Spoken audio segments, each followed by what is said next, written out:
Everybody and welcome to Let's Build live from Oak Hill Works. How are we all doing this evening? I hope you are well.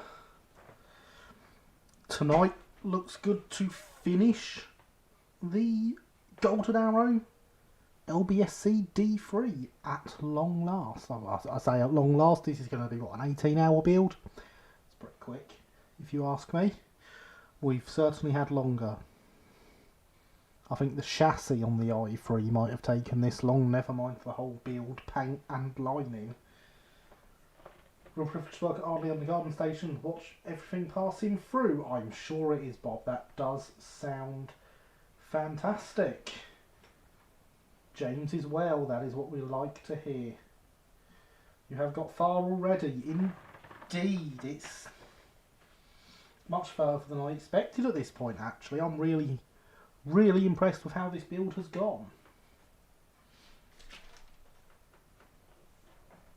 And there may or may not be a theme to my background logos today. Cannot confirm or deny that. So yes, this side is looking rather nice, even if the chassis isn't attached and wants to fall out. This side is not looking far behind.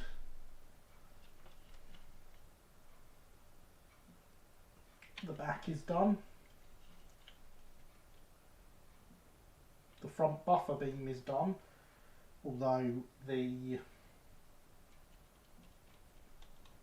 front of the cab isn't yet. There we go. Words. IEG Terriers. Indeed, IEG Terriers. But for those who recall my previous videos, I only had 3 of them. A new one has arrived. And Mr. Mole, I just thought I'd let you know that I've just had a massive amount of buffering on my TV where I'm watching this. I'm actually now only just seeing me turn the logo round to the back. So that's good fun.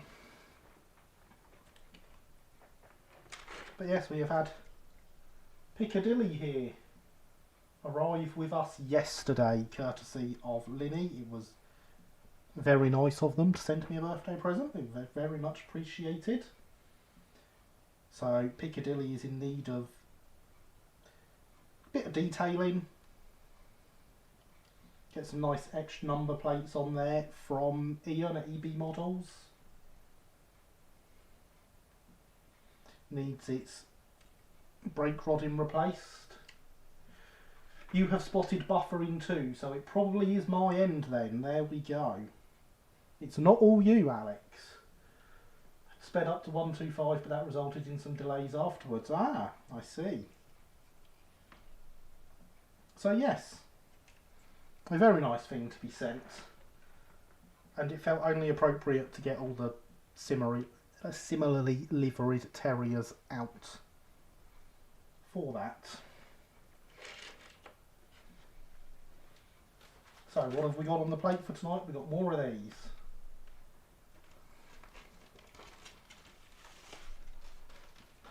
Because we do want to get these finished. And then never have to do them again. On this particular loco. Wouldn't it be nice if we never had to do them again, ever, full stop, regardless?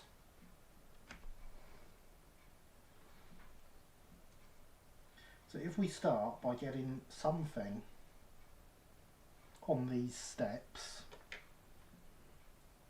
and then we can leave that to sit and dry and hopefully get them finished later on. James approves of very nice things. Excellent, James. I am glad you approve of very nice things.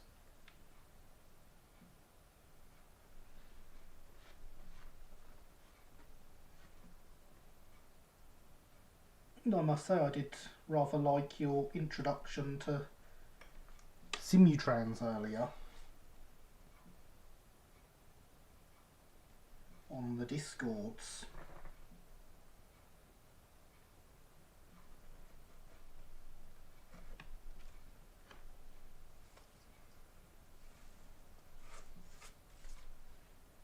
Very nice things are indeed the best sort of things. I have found that too.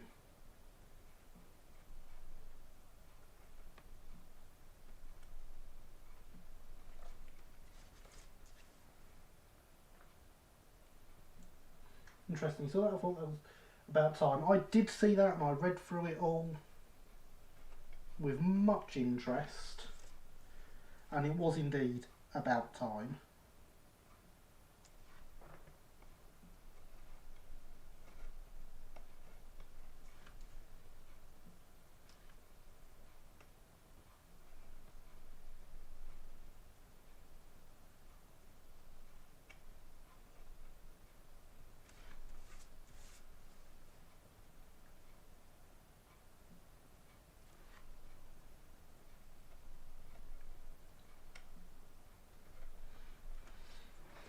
I say though, buffering is the only issue we get with the stream this week. Things have gone well because my laptop did have some issues on Friday and required some quick and dirty repairs. By quick and dirty, I mean I will have to buy parts for it. Simutrans can be quite the delight. Yeah, I have played it, but only the once. I had it installed for quite a while. Oh no, that went flying off over this way. Luckily, on this live stream, we do not lose things.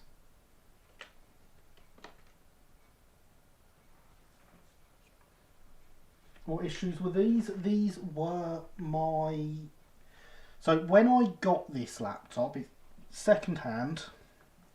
Still paid a pretty decent amount for it. The day I got it, it had some issues with its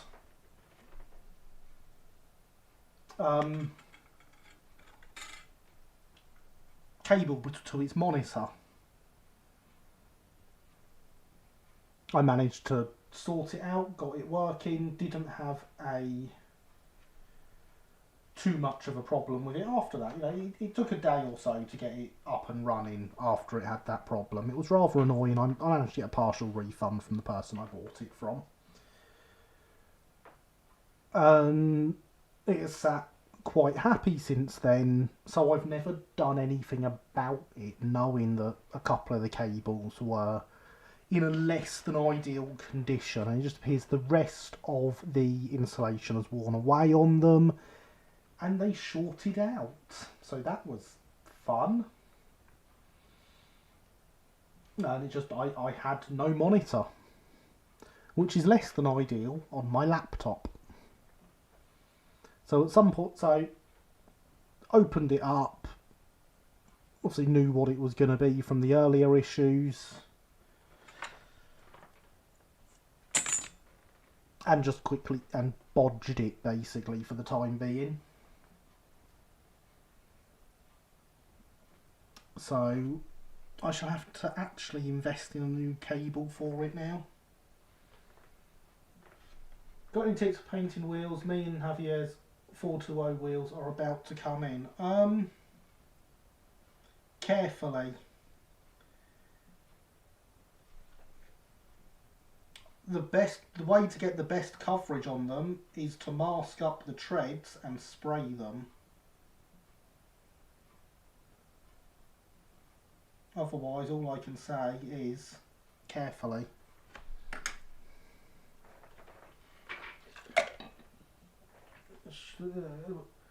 What are we hydrating with this evening, Gary? I've Cool Krabby's ginger ale to hand. We are back to my usual hydration of generic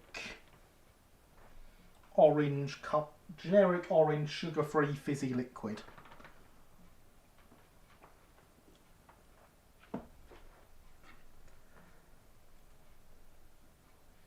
Nothing special this evening.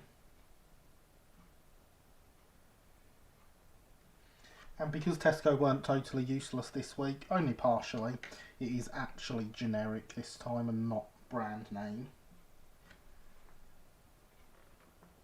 Did you play the original version or extended? The extended version. So I played it once, I didn't play it for very long, I wasn't, well, I got called away and then just wasn't in the mood to play it again for a while, and it never got played again.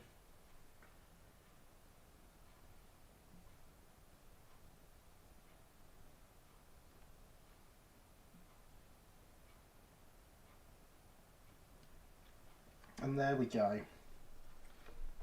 Those transfers are on. Don't forget to smash that like button. Yes, thank you, Alex. Remember to smash the like button, everyone. Like button smashing is good. Had a problem when I bought my PC, didn't come with a power cable. Well, that I can see that being a problem. Yes, that's fine. Well, I'd say that is the best way to do it, Will. So yeah, that's good. As a railway man, you should be drinking tea. I don't really drink tea. I drink coffee. Interesting. Do have a go at it again when you get a chance. Have a look into the persistent online game. I will at some point. I won't want to commit to anything. I've recently got back into flying on my laptop, which has been interesting.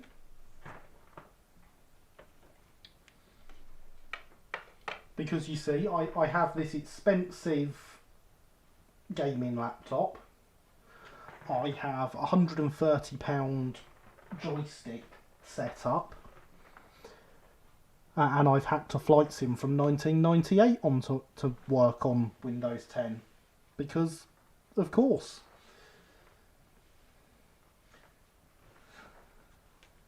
You don't drink tea, unsubscribe. Said I don't drink it often, Tom. I have lots of it though. So, you know, people that come round drink it. And also, good evening, Tom. How are you? I hope you are well. How about there it is. I was about to ask how I'd lost this already, then I found it, so we're all good.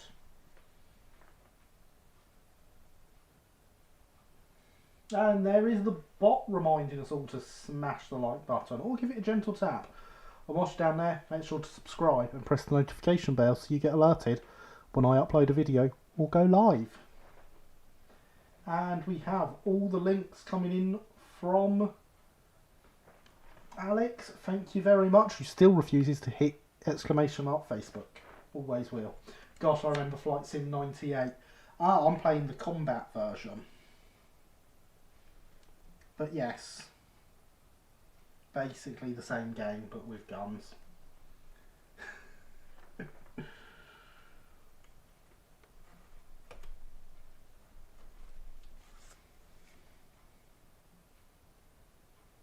Because why would I want to play Microsoft's new one when I can play that one?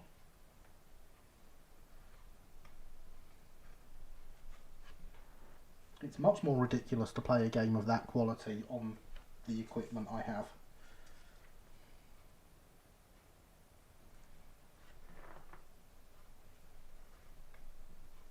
Oh, and it's also full of nostalgia, so that's good.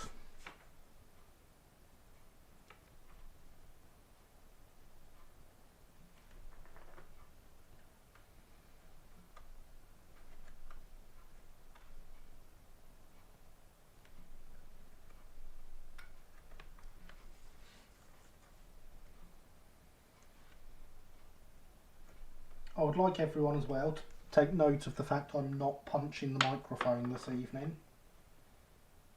I had to take it all down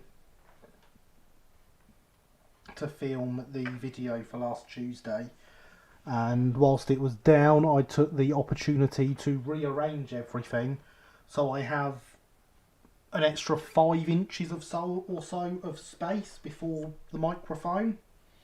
So that should totally avoid any microphone strikes. This is such fun, I can barely hear you again. It's buffering every couple of minutes at 144p again. Keep an eye on chat. Oh dear. That is not good, Mr. Alex. That is very not good. I approve of not punching the microphone. Yes, it's about time I sorted that really, isn't it?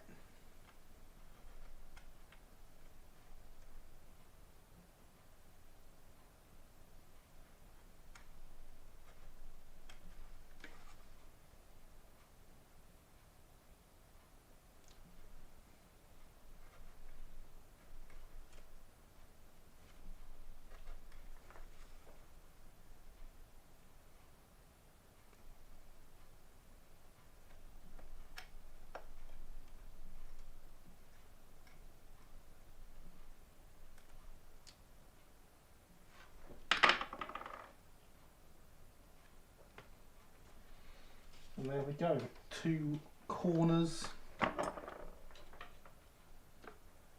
for the side tank. It's nice being nice and free to move my arm around as well and not have to worry about punching it.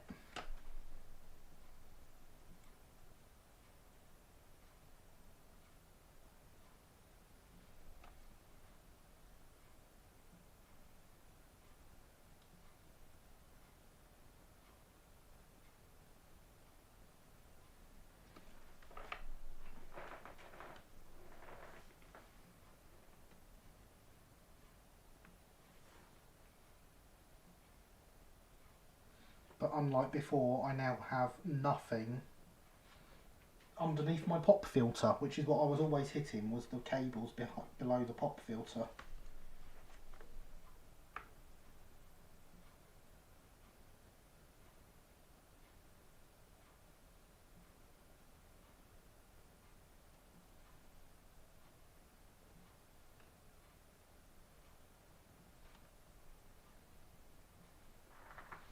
And there we go, another panel complete. Well, hey. Let's not put those over there. I will lose them. And losing things is suboptimal.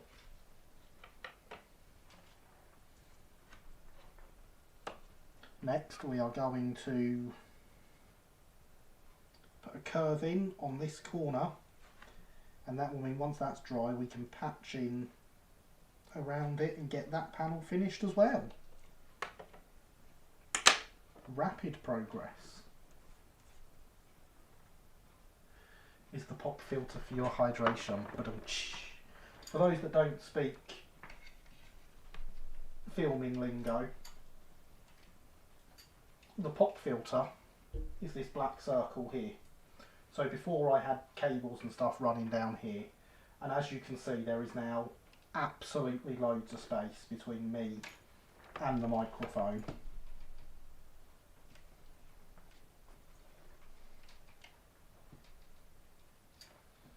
I'm probably still going to punch the camera though.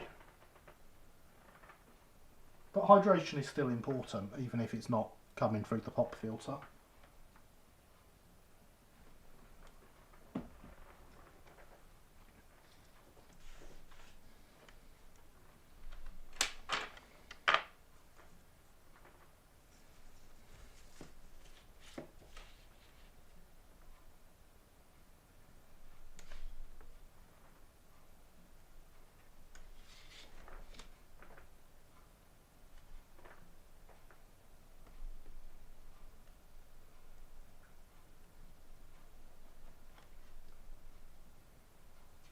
Buffering? Buffering is bad.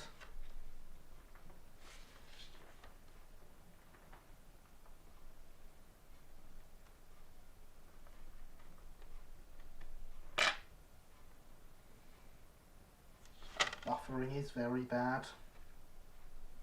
Is anyone else other than Alex and James getting any buffering?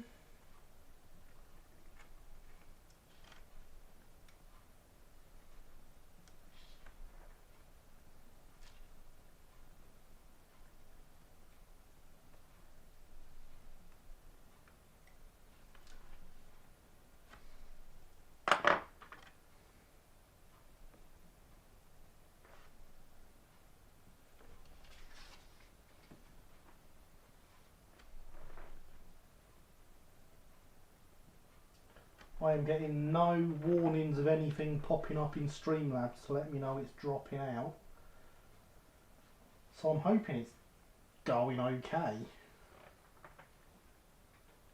No, all okay here. Surprisingly, I'm not. Okay. Good to know it is running okay for some people.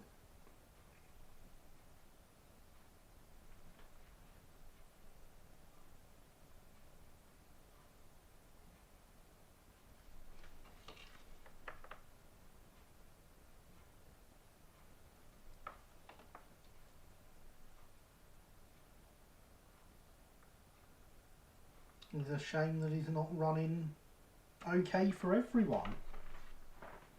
I don't like it when that happens. I much prefer when it runs brilliantly for everyone at all times.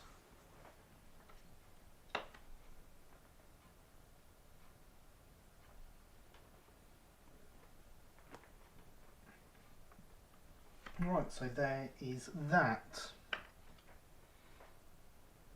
Now, theoretically, I should have a posh fancy corner, like one of these interned corners, down here. I'm not sure how well I'm going to be able to do that.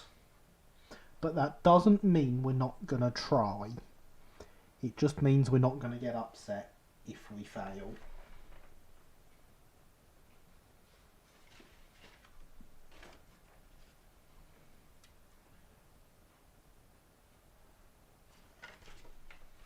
And I think our best bet would be to use one of these and just get it just past the edge of the corner. Of course, what I should have done was put transfers on this bit before putting the Westinghouse pump on. It is now too late for that.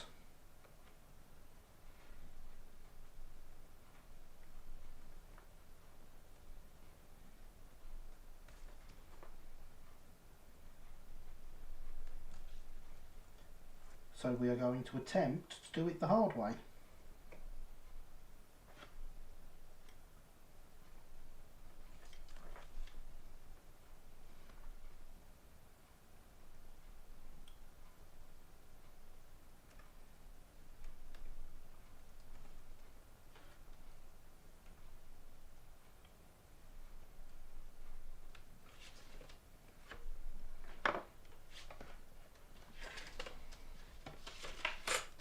I'll say I'm very happy if this works. If it doesn't, I won't be upset.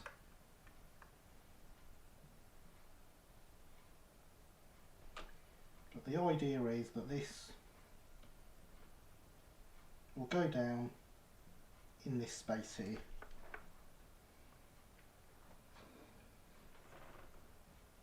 Which it seems to fit on the backing paper. So that's a plus.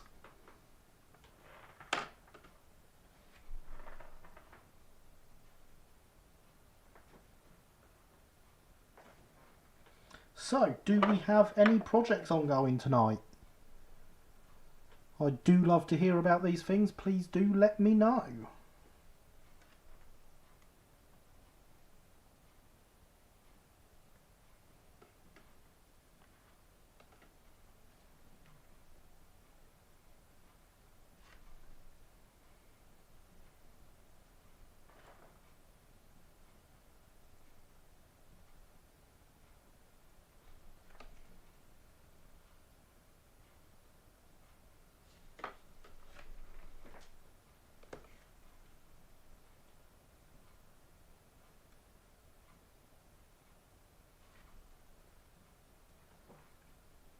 Right then, so we just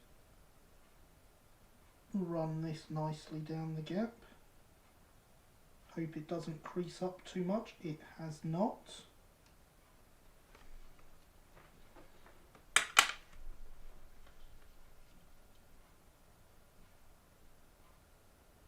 And as you can hopefully see, it is in there with its curve at the bottom. Painted 00 Winston Churchill figure for my layout earlier. Oh, excellent. Very nice. Building more engaged turnouts. Much rather you than me, James. Still working on the platforms for my station. Adding the weeds and stuff to them now then, Bob, I assume. Because I must say, the pictures you posted of it, I think you have those completely nailed. They look absolutely fantastic.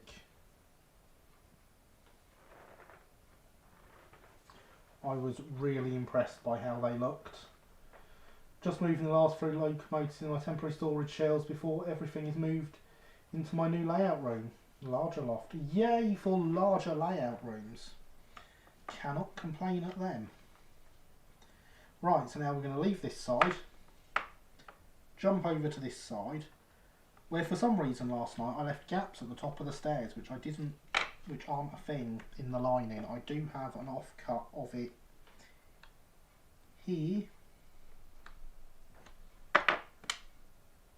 for touching those bits up. I've got no idea why I did that,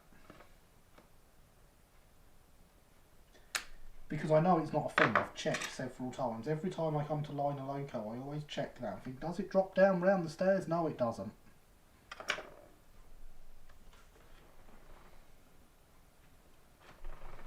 It's quite alright, Bob.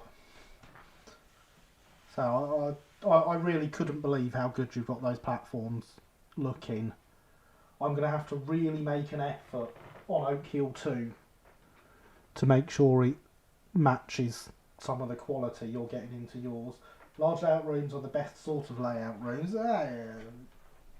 One cannot have too large a space. Whether you can have too large a layout is a different thing entirely.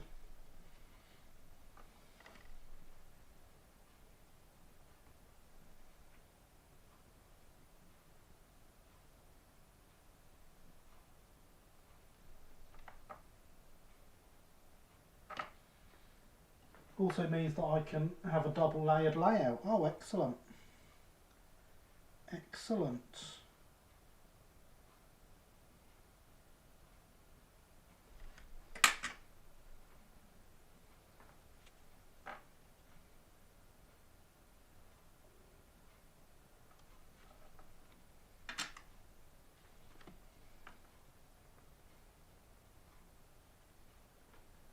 I have certainly considered helixes and stuff in the past so that I can have fiddle yards hidden away underneath.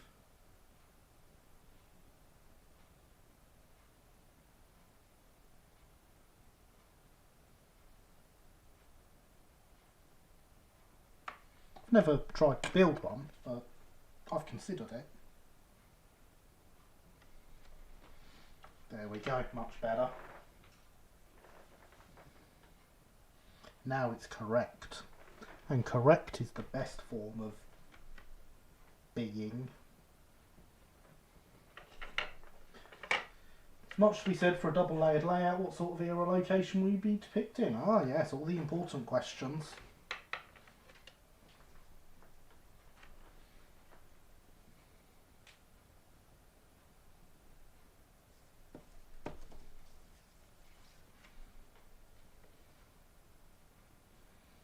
So we now want to get the ends on here,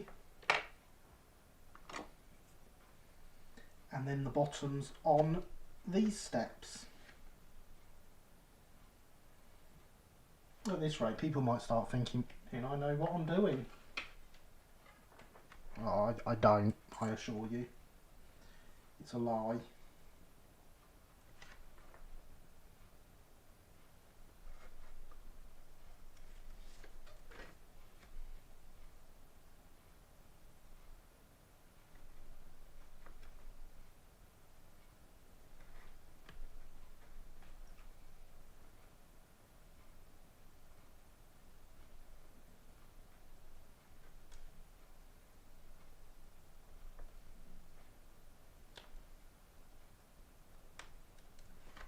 Go.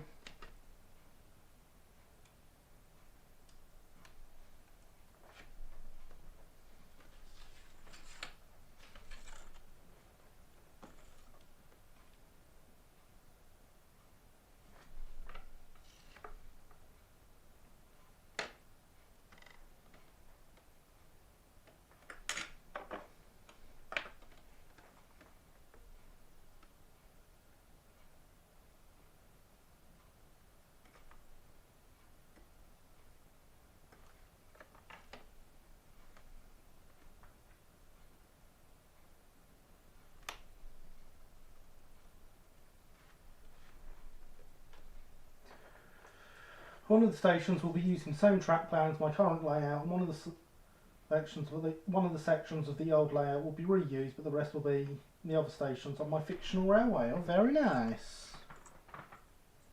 Very nice indeed.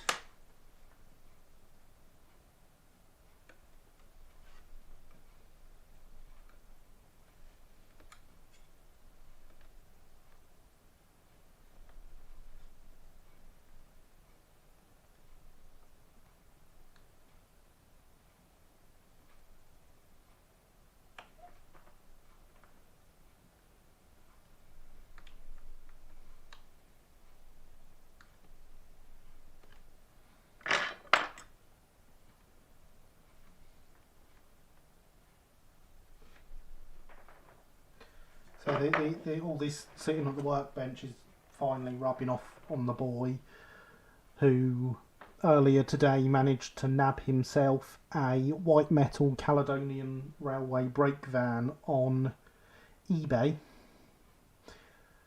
which when it arrives he wants to solder together. He shall certainly be quite a bit in advance of my skills if he's soldering white metal at 11.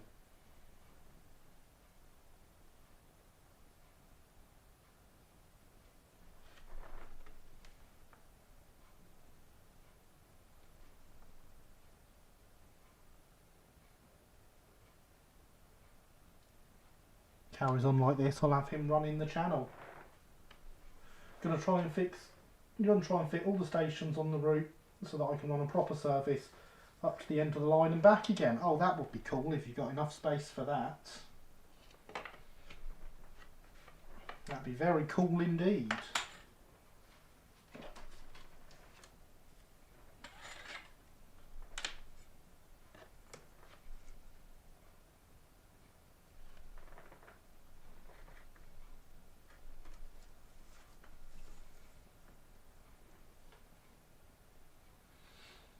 Excellent, there's much to be said for junior soldering. Indeed, he can solder, he solders wires and solders brass already.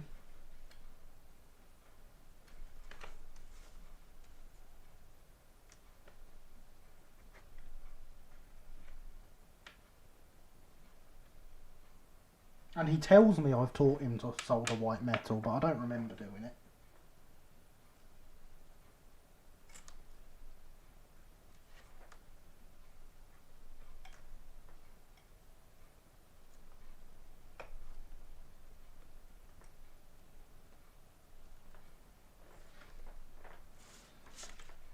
But he says I taught him how to solder white metal when I was building my K-class. So that's always good.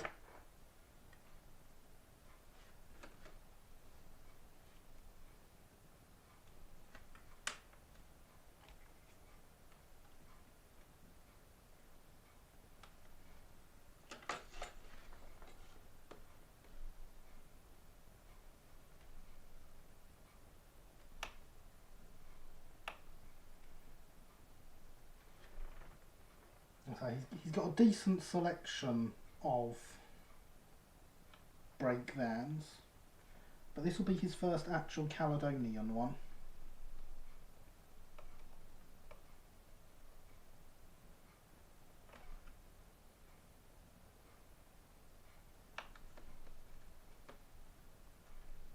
I mean, quite how many he needs on the layout his size. One or two would probably cover absolutely everything.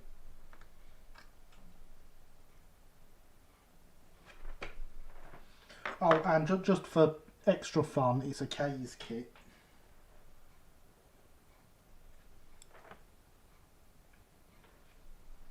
We don't lose anything on this live stream, so when that pinged off, it landed in the water.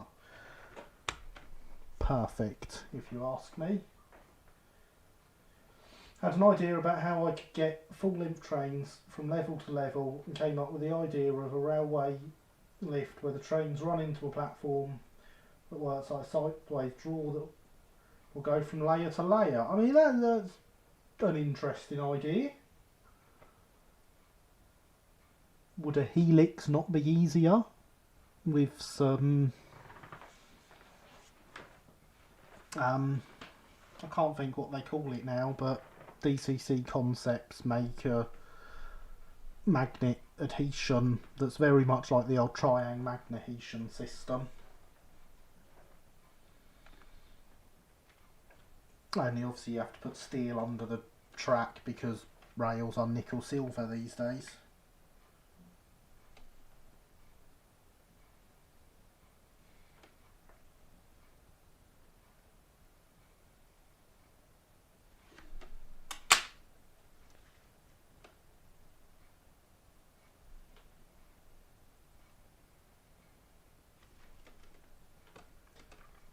The reason I would suggest that personally is because then you don't have any moving rails, so there's no chance of something not quite lining up properly and causing you issues.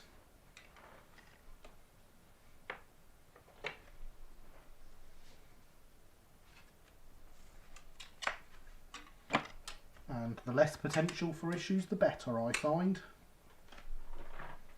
Get that out of there. So, next up, steps. It would, but I don't have enough room for one, as I'm only allowed to have half the loft due to pipes restricting access to the other half. Fair enough.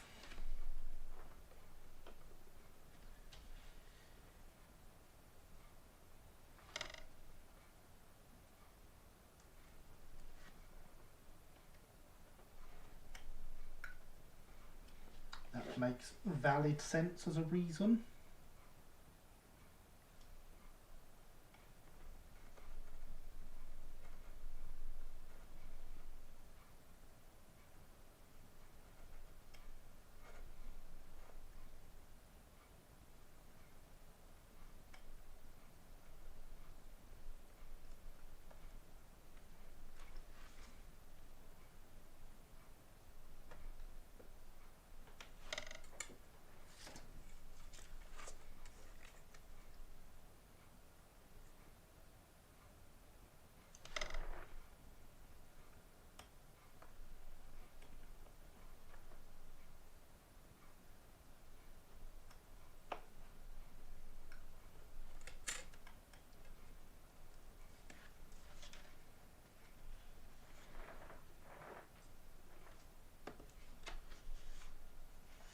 It's not caught on the back there, so it's gone. I don't mind losing rubbish.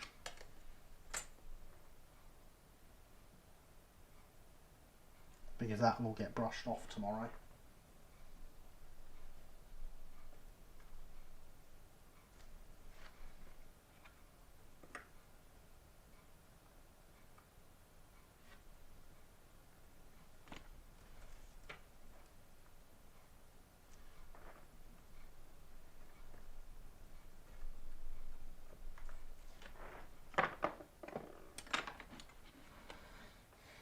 So, here's a question for everyone. I have, at this moment in time, not got a video for Tuesday. And I've got no idea what to do in a video for Tuesday. So the question, of course, is what would people like to see?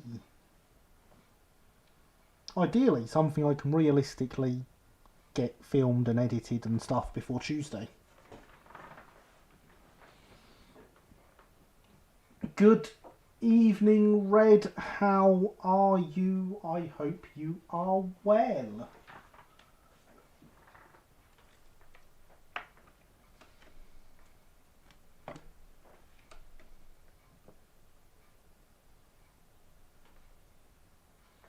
Runnings, that would require me to have a layout that I can happily do a running session on. I mean, I could theoretically do a couple. I wouldn't know what to do in one.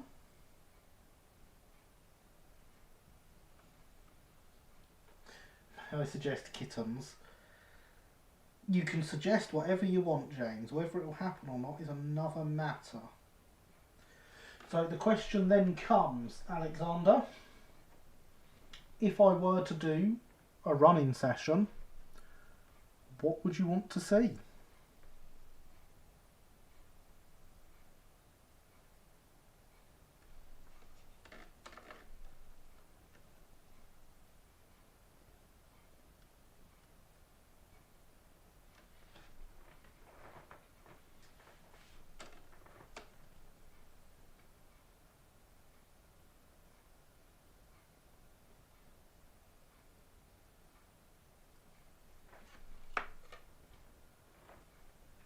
LB&SCR, yeah, but what type of running? Like, I don't have a continuous loop double O layout, for example.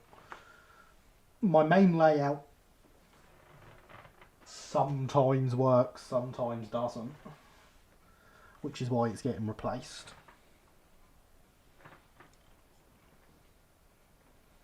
And the main double O that works in the house is the boys one, which is not LB&SC. Hydration's important.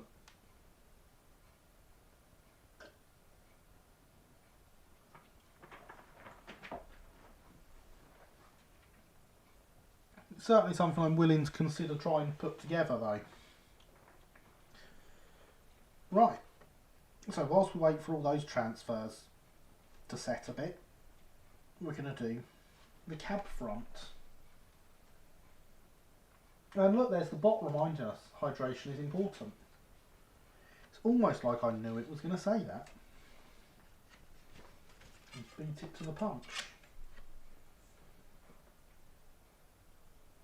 Fine, thank you. Bloody hot though. It really is, isn't it? Thankfully, it's not too bad in here at the moment. If you're having a running session, how about a nice timetabled operation in real time? Oak Hill gets like 2 trains a day. Oh, well, okay, it gets a bit more than that, but you get the point I'm making. Real time requires many hours of nothing.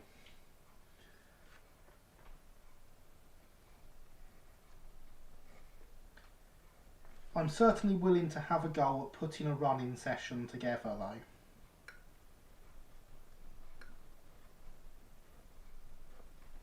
I might even see if I can get Oak Hill running enough to run something on there for the camera. But I can make no promises on that.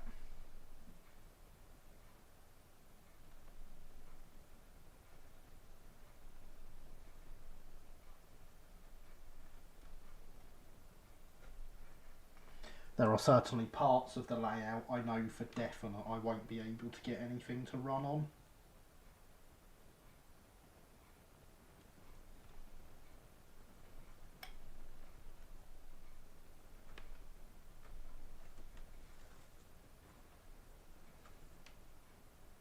Not a problem, you'd have a nice short video where one of the trains arrives and leaves, and all the time in between can be about the station cat. I've not painted the station cat yet. It's still up there on the pinboard. Did somebody say heat? Hello Javier, how are you this evening? I hope you are well.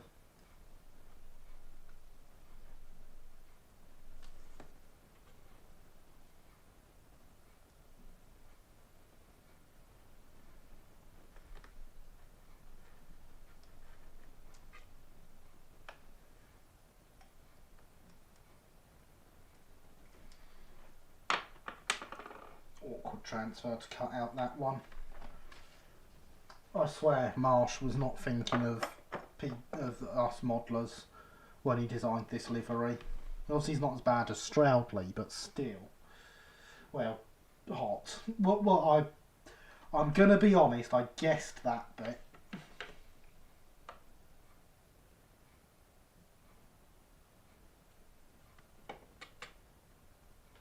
You put a cat on a pinboard? 2 of them actually.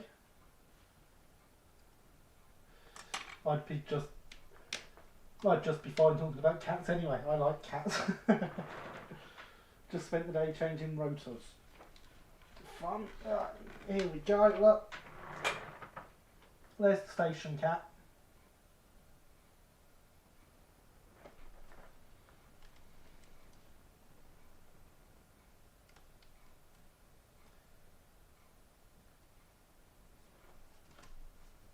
And there's some station puppies.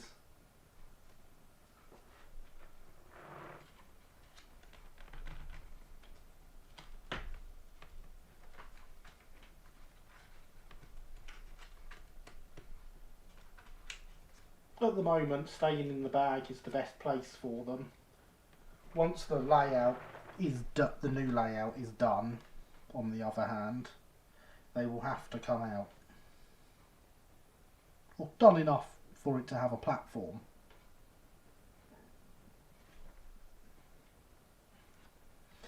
Kittens indeed.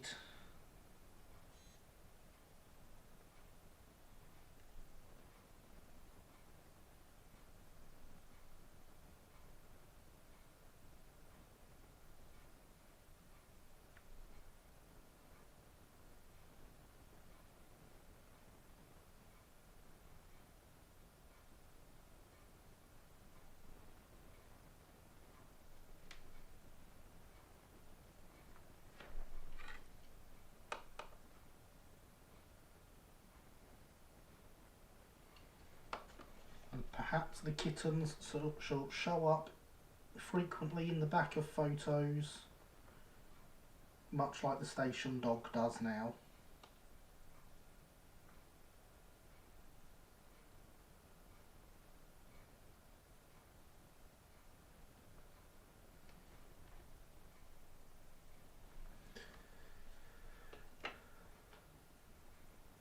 We used to have a station cat at Arley, Malcolm. He was a great character.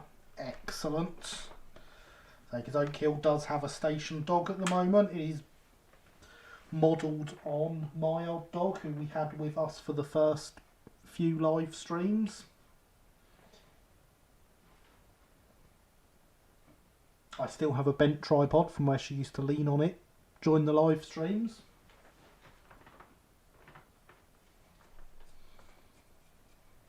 So, you know, she left her mark.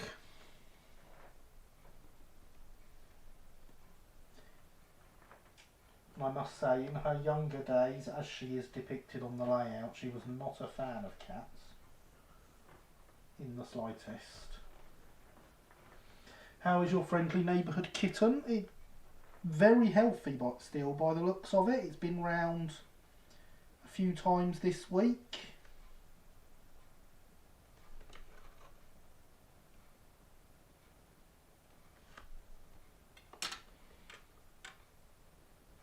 It seems very intent on adopting a girl I know as its owner, or as its human, because we all know cats don't have owners.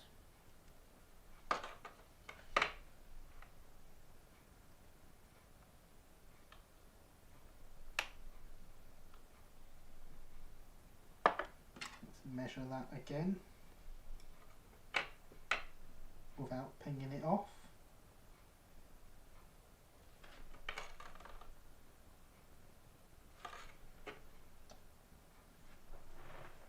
But it's certainly not been around as much as it was when it was really warm. We've had some rain and stuff, it seems to want to stay dry. I approve of Malcolm. Malcolm sounds fluffy. I mean, fluffy is the best type of kitten. My three cats, Nix, Ava and Iris, are fine. Iris is currently sat on my lap. Oh, very, very nice to have someone cuddly sat on your lap. If your local kitten comes back before Tuesday, you can make a video of her slashing. I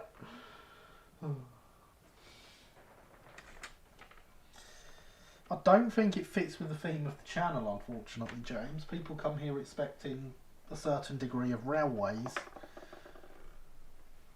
Seem to have been adopted by a neighbour's cat here at home. Won't leave me alone. It does. They do seem to do that, don't they, Bob? And yes, as you say, James, cats don't have owners, they have staff.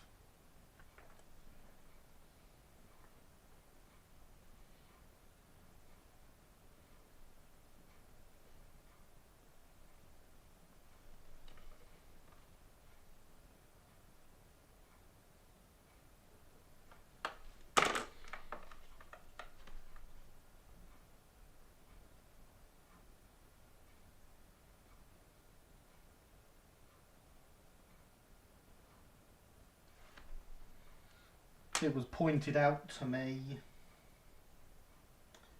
by my sister the other day that my mum's cat turned 18 on Friday.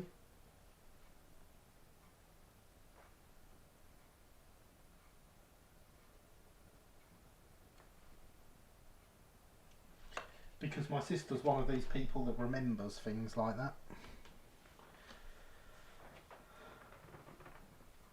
You can film the kids when I'm talking about railways. See, I don't mind doing something talky if there's something talky that people want to hear about. But if you actually want talky stuff on Tuesday, Railway Mania has a podcast scheduled to go live. And I can very much recommend the Railway Mania podcast.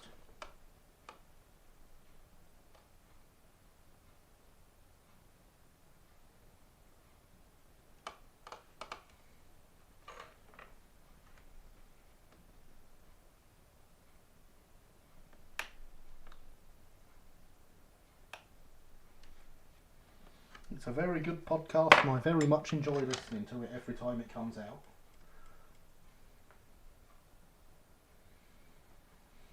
I approve of kitten videos, only an insane person wouldn't.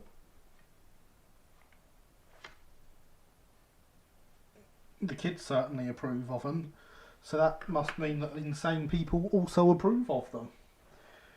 Jumped in my car the other day as I opened it to go to work. Ah, excellent. The joys of cats and hydration. Hydration is very important.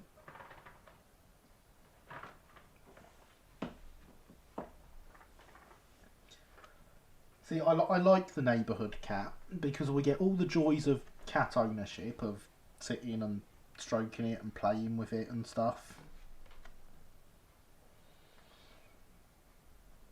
without having to feed it or take it to the vets.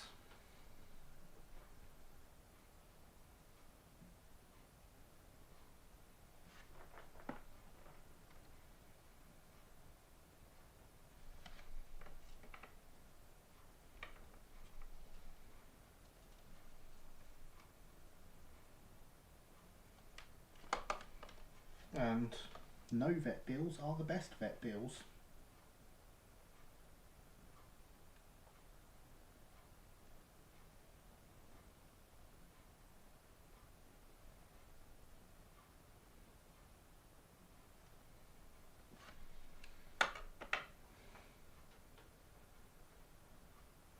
I must be insane then. Oh, we already knew that. Hello, Alex, who can't hear me. Not going to deny your insanity.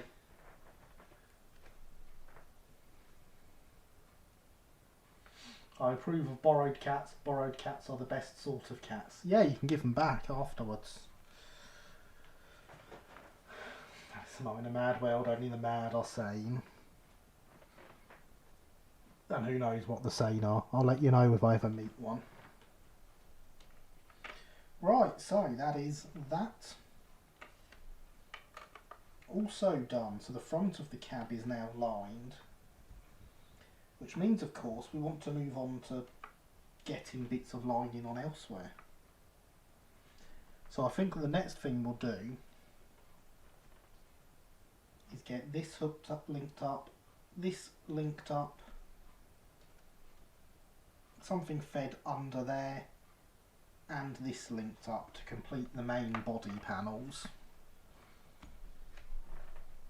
It's actually starting to look like we're going to finish this.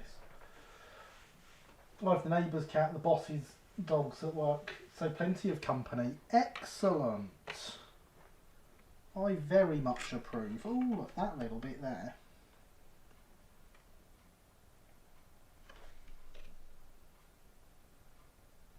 will be good for that bit. Well, hey. It's always good when you can just nick a bit that's already done.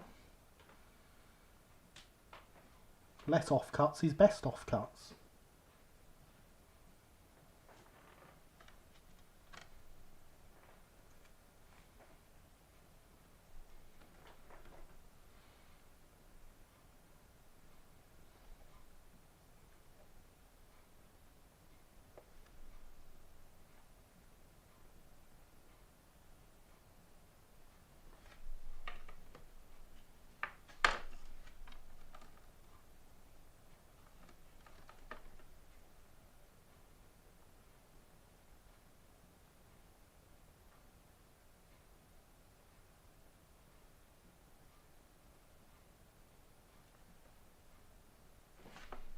And there we go.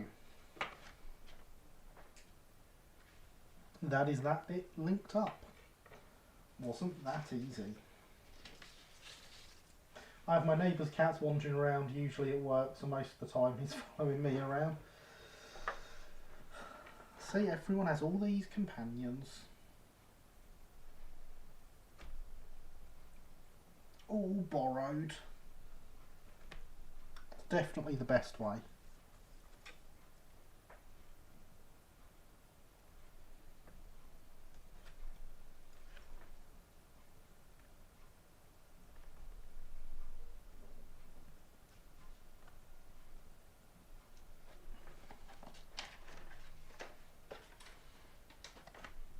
Oh, I have 2 pets, but the law insists I call them children.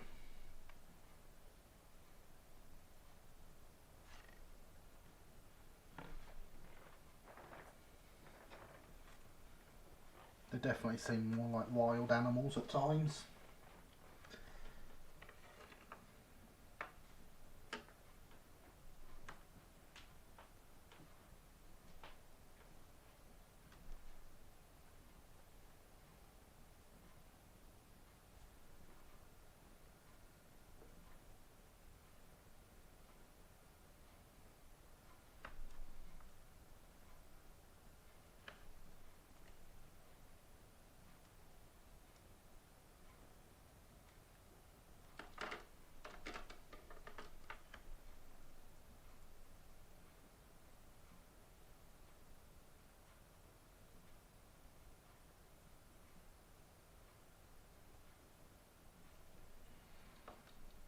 And there we go, that's looking good around that Westinghouse pump now. The Westinghouse pump itself does also need lining. Because again, Marsh really wasn't thinking of us modelers when he came up with this livery. I do have here lining for the Westinghouse pump though, so at least Ian catered for us.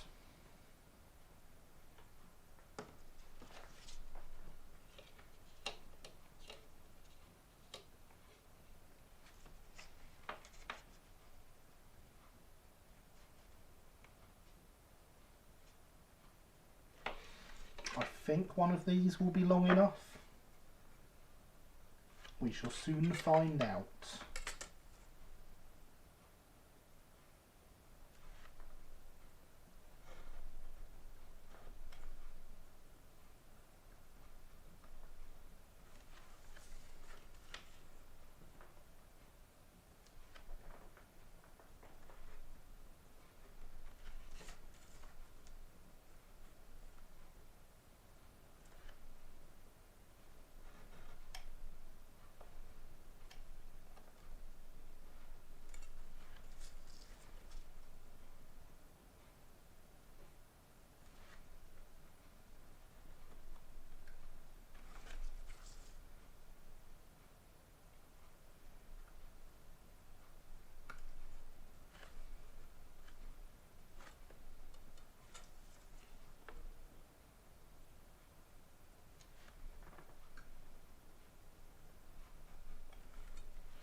And so there goes that. And that'll finish off that panel, and then we'll just need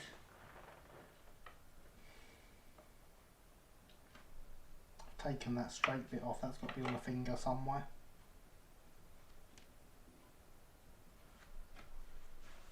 I can't see it, but that's not the worst thing ever. If I can't see it, it's also not on the loco.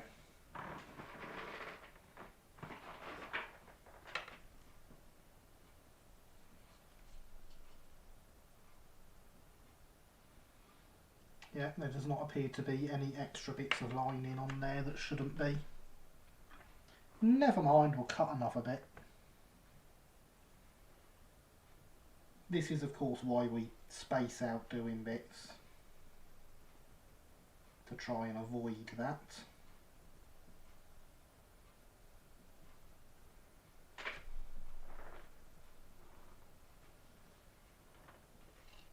Oh, I found it, it's on my thumb.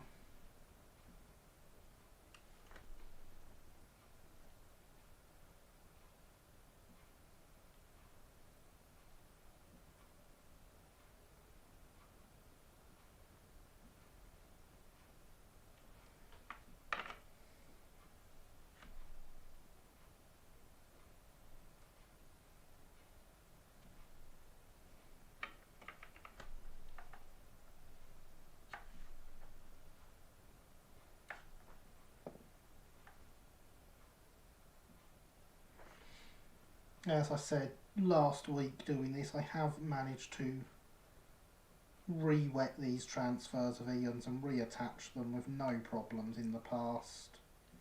So we shall do that again there.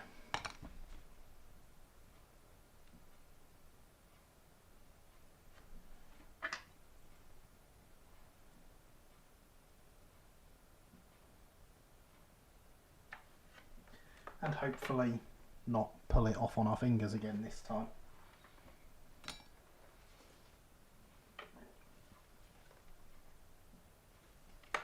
So now we just need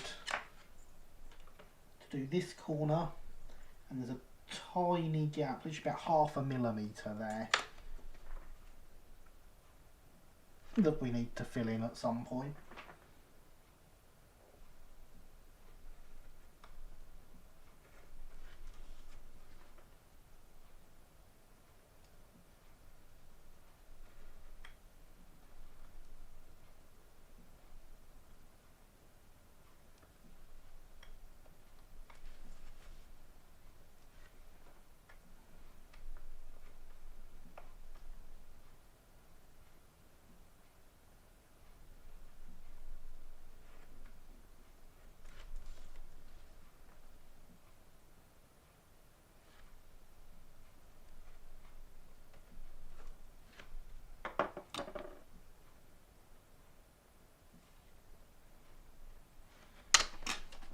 But then that is all the main panels done then, and it is just the valances to do.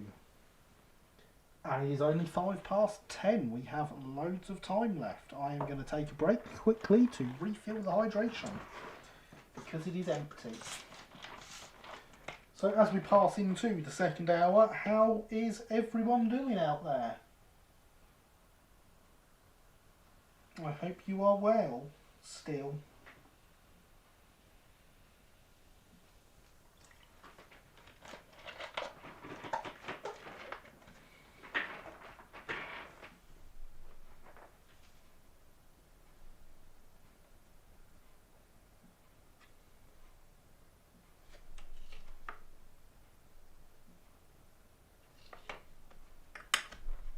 Alright, so we want to take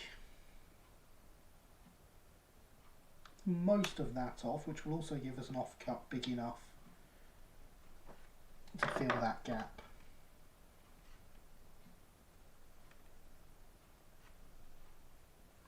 So let's try that, shall we?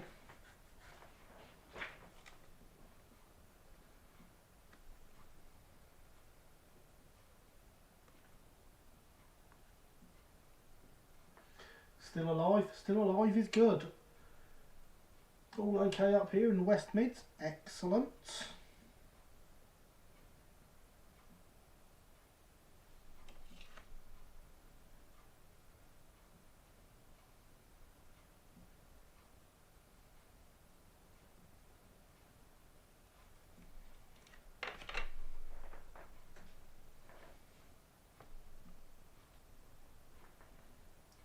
Now obviously by doing this bit now we're breaking my rule of spacing them out, which is a general rule everyone should follow. It's not just mine.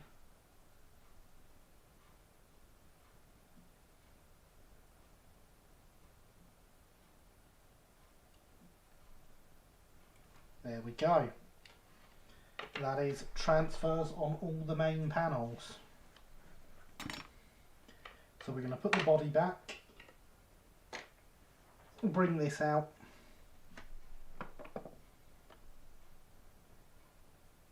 and get some lining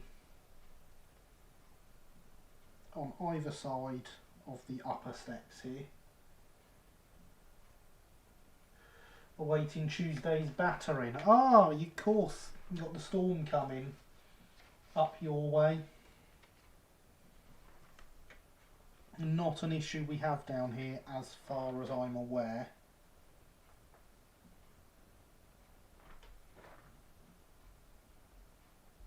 Wonder if the curves on these will be right. They're not going to get used for anything else. So let's have a look, shall we?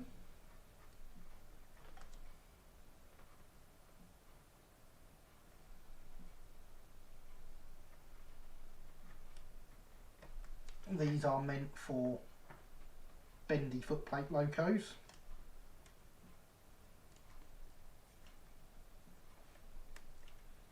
However, I've already chopped the transfers up, so they're not going to get used for anything.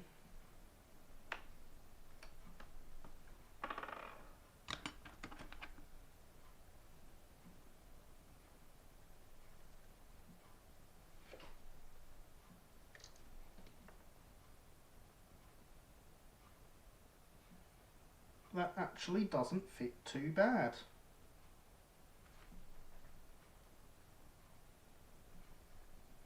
I think we might be on to a winner here.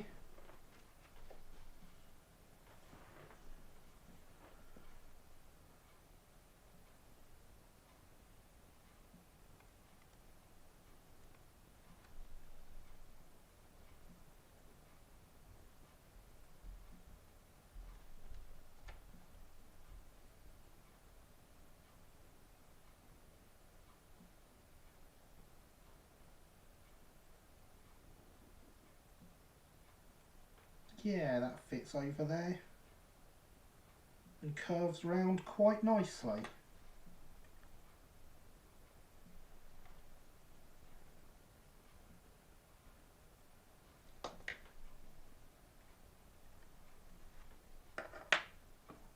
So this side needs a slight trim down, but otherwise should be just the same.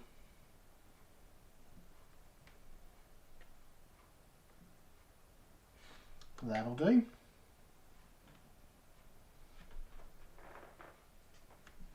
Been making Space Marines most of the day, also painting some odds and ends. Ah, excellent. Yes, I saw your Space Marines on Discord. They looked very good, Red. I've got no idea what any of these things are. But they all look nice.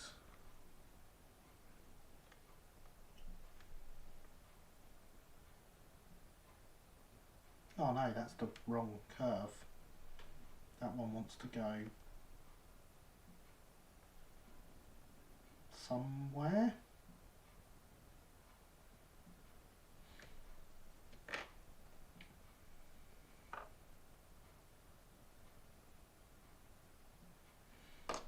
That one's no good. It's got the white. It's got the gold lining on the wrong side. So that one's no good. My green and cream mark ones are matching Garv instead of the fairy van now, in case you didn't see it. I'm still working out how to paint the other. Yes, I did actually. It's very neat painting, I must say.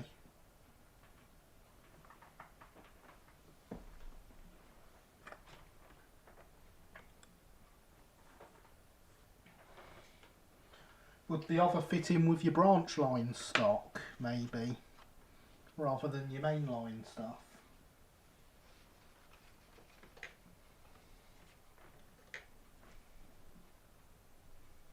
Because that would be good if it does. actual wavy bits here I can use.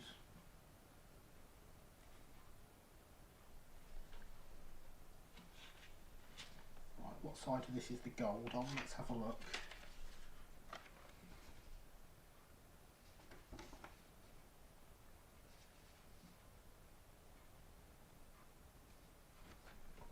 It appears to be on this side.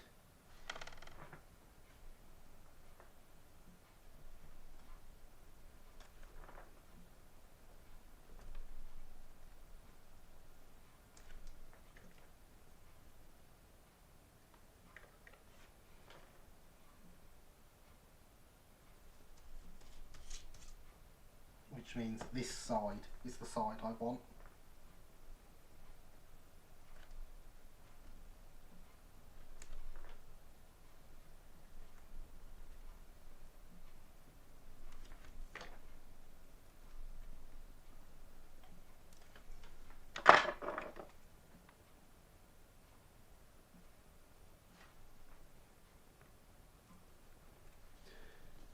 Let's have a think about matching it with my cobbled together stopping train. Yeah, I think that would look quite good as an addition to that. Being it's only a 4-wheel one as well, I think it'd go quite well with that.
There we go, much better.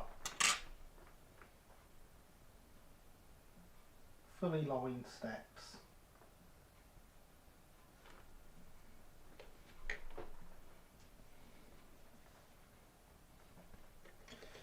Now we've got to do this side. Fun.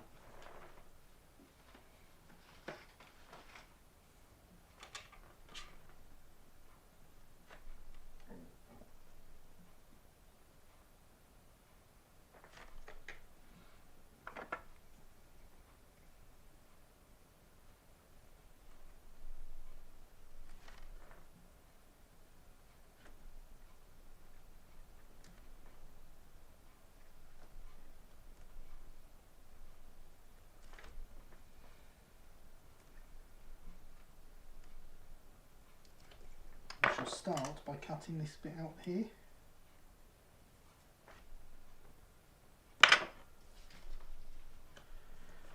Might look a bit odd next to the 6-wheel K's Stroudley brake and the ratio Great Western 4-wheeler that form the rest of the train, but it's meant to look a bit slapdash anyway. Yeah, that's kind of what I meant by looking good, Red. Because I remember that train being supposed to look like that.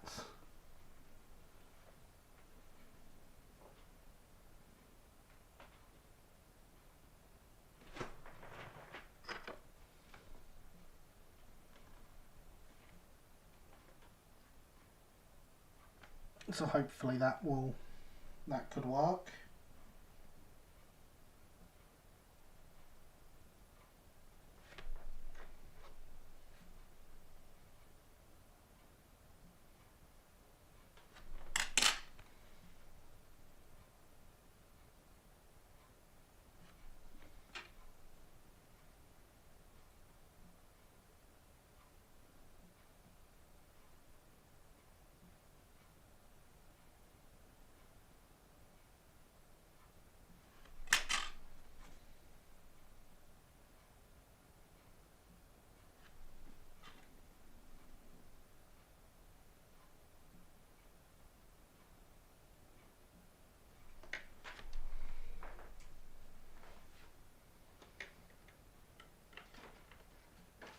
So then we want to be curving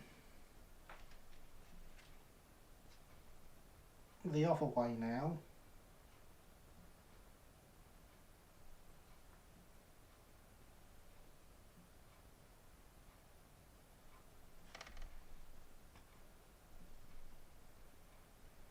Which means we're going to want this one again.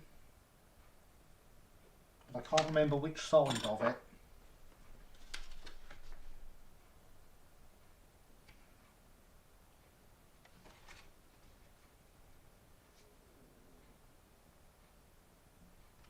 Right, we want this side of it.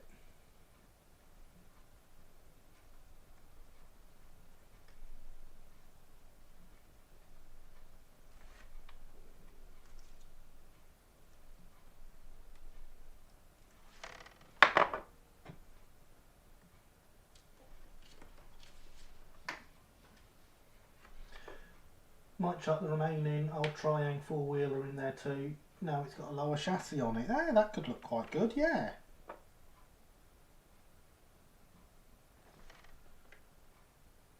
That could indeed look quite good. I have plans for an interesting train made up with some of them.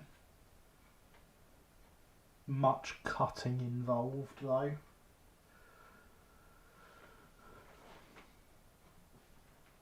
Based on an article I read online.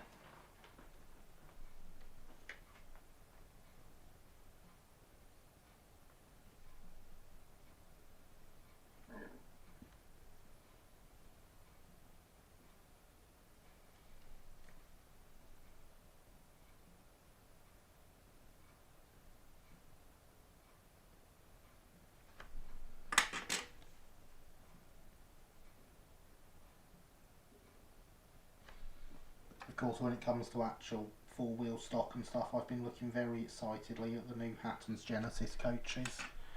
They do look fabulous, especially since they're showing them off in Brighton livery. They've even managed to get the name of the Brighton livery they're using right.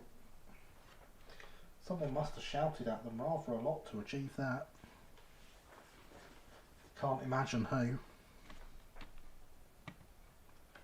Might have said a thing or two about their SECR livery as well.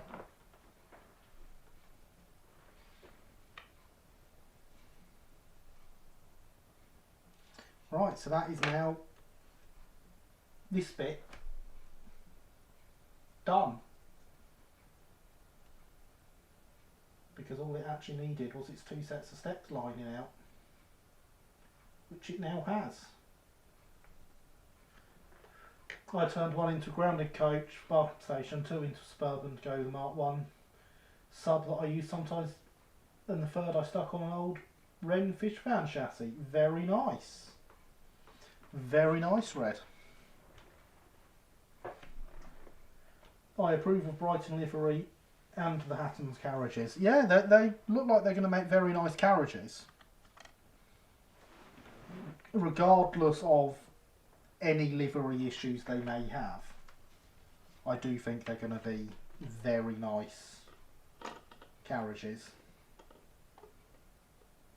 There we go, you can sit on Kemp Town's cab. You'll be fine.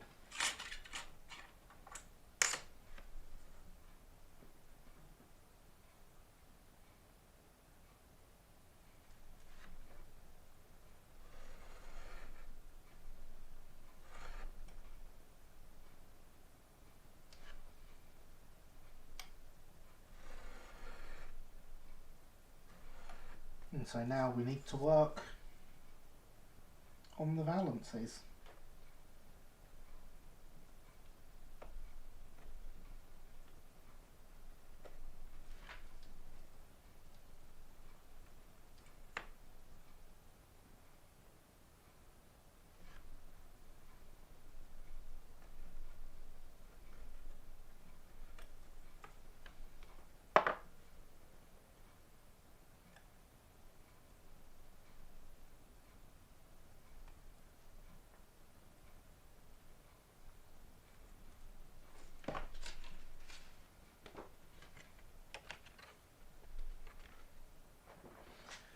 So Germany Hatton's had a pretty solid run of it. Yeah.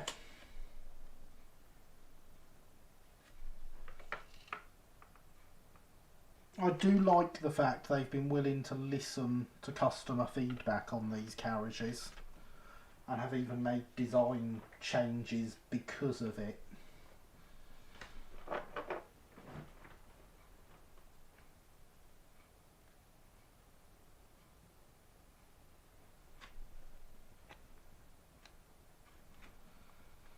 I'm hoping they listen to the feedback on the South Eastern and Chatham livery. I don't expect them to, but I hope they do, because whilst it does look very nice and some people do prefer that colour, it's wrong.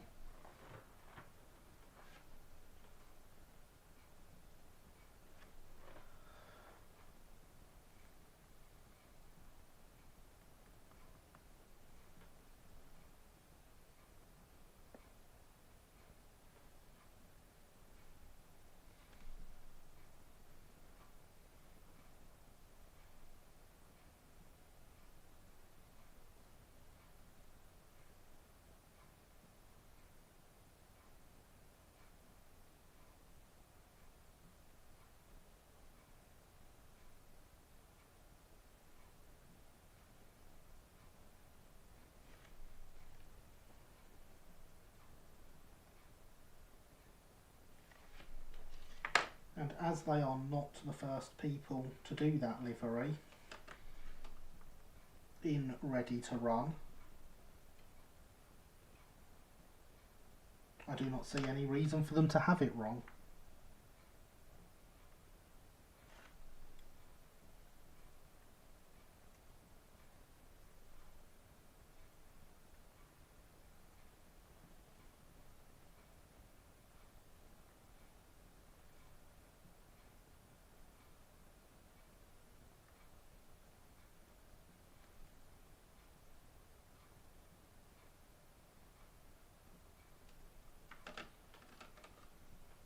Proof of listening to feedback, listening to customers is always a good sign. Indeed.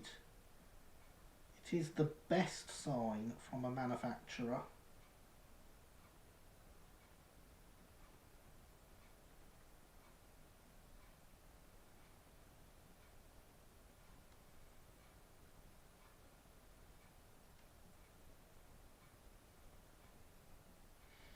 I mean, they were very adamant they didn't want to listen to me about Brighton livery to start with.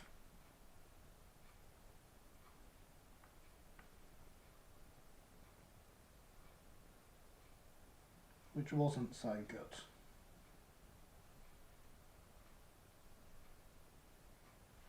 But they did in the end.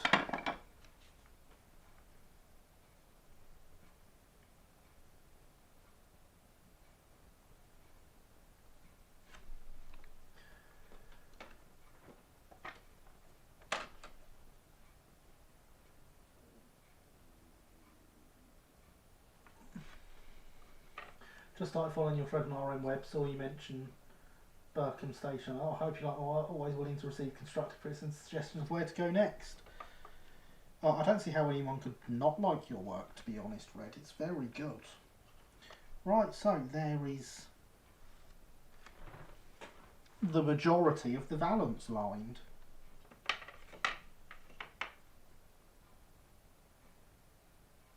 So if we now fill in the gaps at the top of this step, which will just be done with a little bit of the straight lining.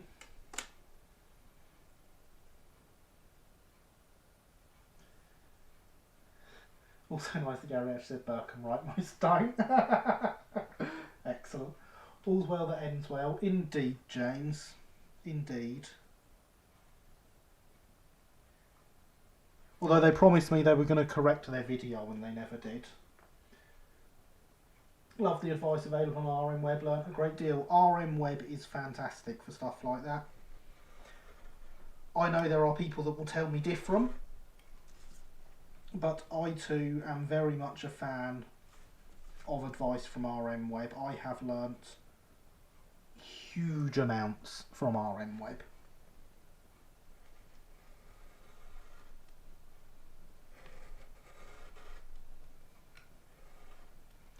I certainly would not be sat here lining out locos in Brighton Umber were it not for RM Web.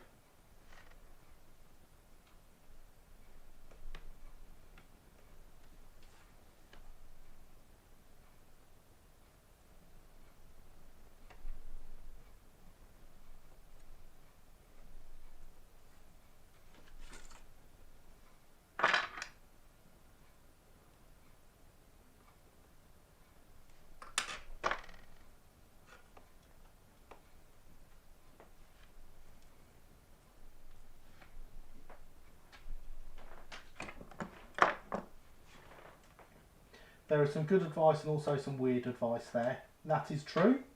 Some people become abusive when their advice is not accepted. That is also true.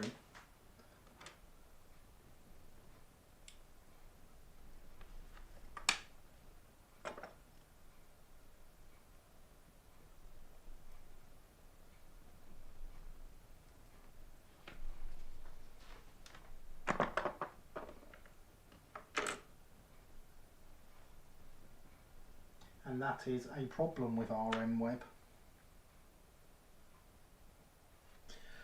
Although I have noticed a lot of the people who I would dub the big offenders on that recently have all had their accounts limited.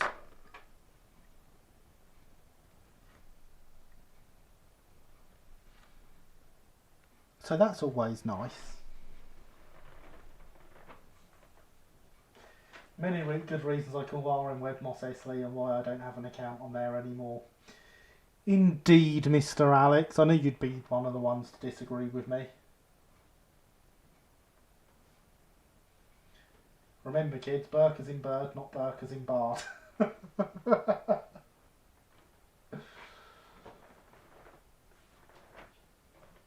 don't even know how I'd read it like that, to be honest.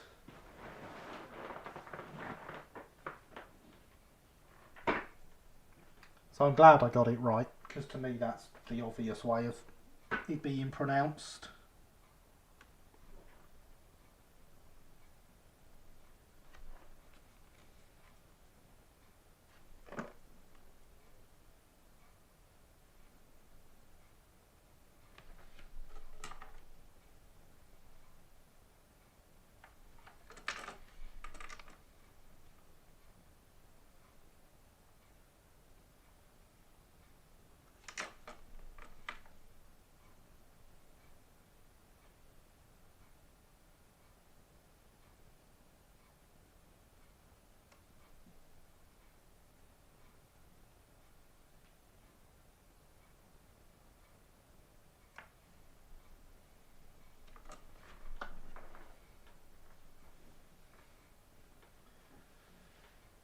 I know that everyone around says Berkshire. Fair enough.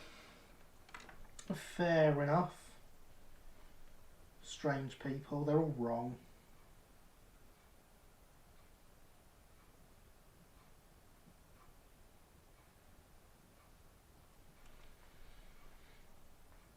Interested with regards to the moderation, my experience of the moderation is that the moderators are just as abusive as the worst offenders, closing threads when people complain about the abuse that they receive, doing nothing about the abusers themselves.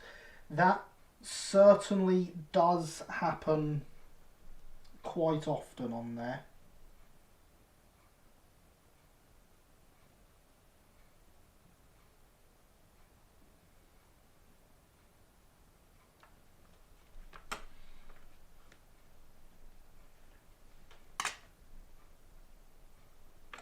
And that is one of the reasons Alex left, was the moderator abuse.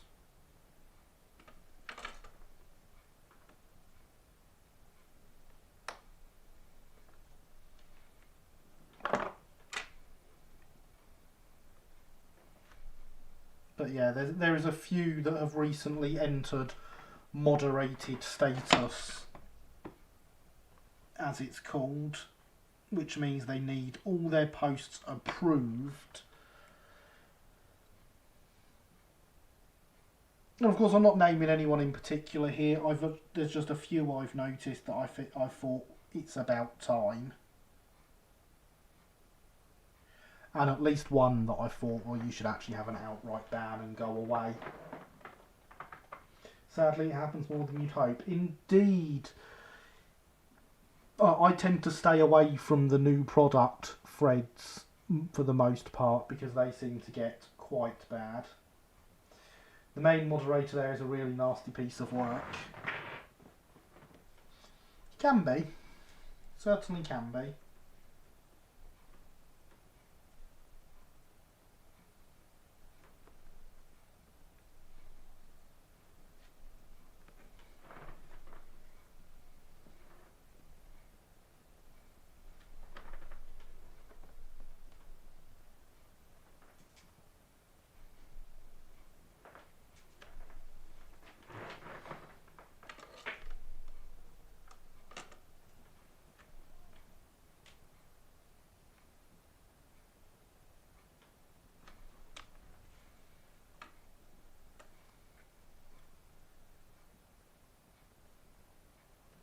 Which is of course something very odd because once upon a time he owned the website and it didn't get popular because he was like that.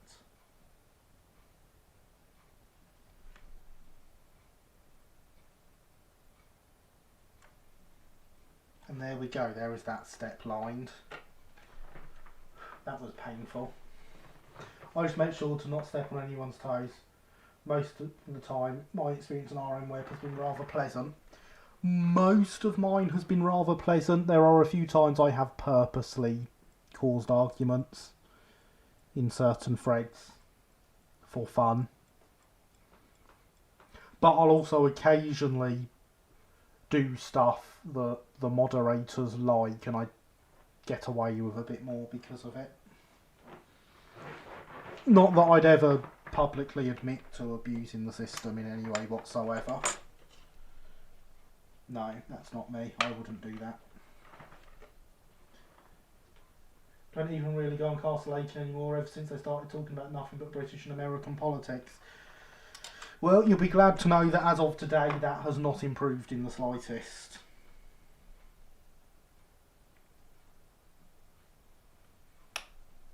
So you have made the right choice there, Red.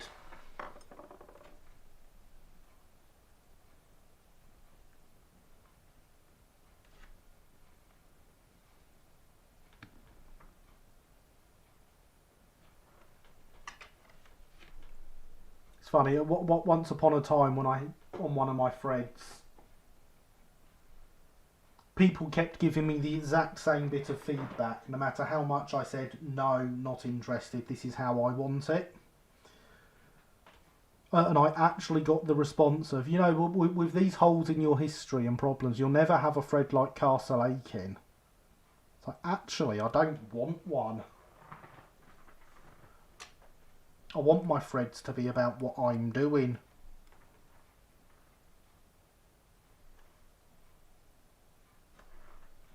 Shame though, Ed Warden is one of the people I really looked up to.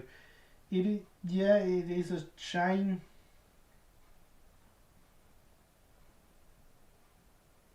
I talk to him more in DMs than on any threads.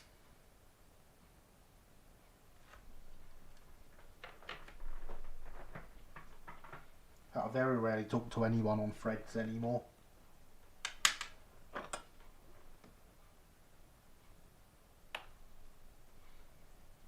I'll be honest, the main reason I still use RM Web is because YouTube tells me that like 10% of my traffic to the YouTube channel comes from RM Web.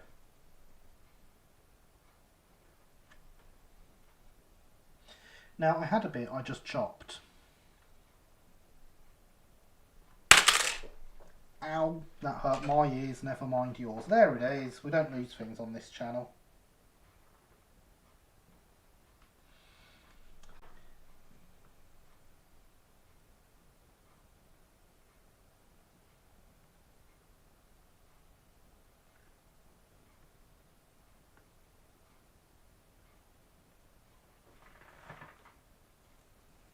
But yeah, There are a few threads I enjoy reading, such as Bob M's Cambrian Street, and obviously Corbs's stuff when he posts, although I see most of that on my Discord now anyway. As they're two examples. Granbury Junction, that's another one I like looking at, even if I fail to say Granby. But there are a few layouts on there I like to look at and read, but my primary use for it now is the fact that 10% of my traffic on here is click-throughs from RM Web.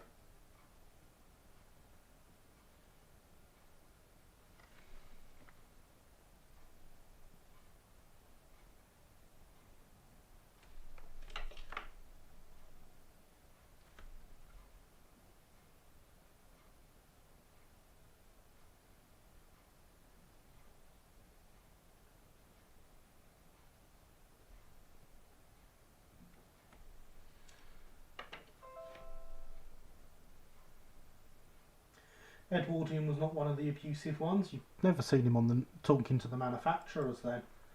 Tend to find that the more specialist forums are, the better. The Engaged forum can deem you, fair enough. Some abusive people on the Engaged forum recently too, but the moderators were much more sensible about it. That's good. No, he isn't. I just dislike the political bent. The political bent in his thread has taken ever since the last election. Indeed, I do like the Granbury Junction thread. It is a fantastic thread, isn't it, James? I love Corbs's thread with Pug Bash threads, Sophia NSE's WKR thread. Oh yes, that's another one I forgot to mention. Her thread is fantastic. I don't think I've seen his thread, yeah. They are all fantastic threads.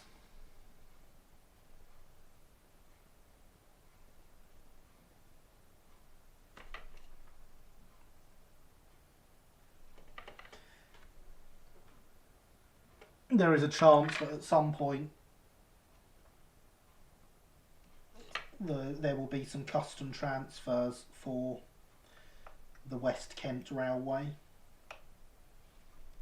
It has been discussed. Hydration, still important, everyone.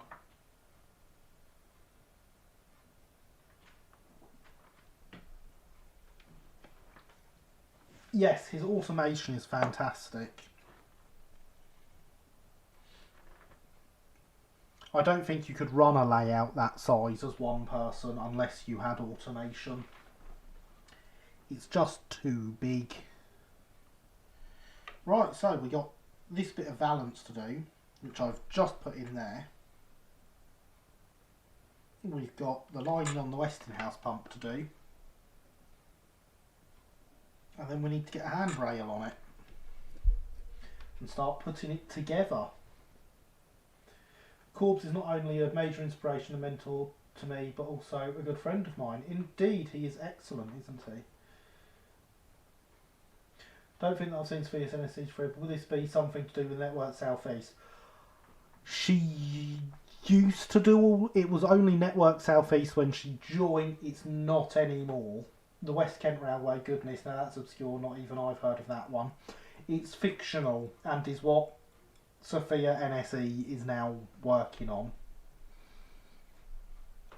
Very SECR inspired, and I believe she's doing the station, I should know, Chart Sutton is where she is doing a station, or near Chart Sutton.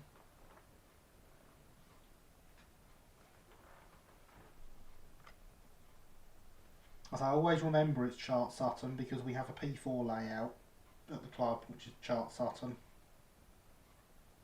South Eastern and Chatham days.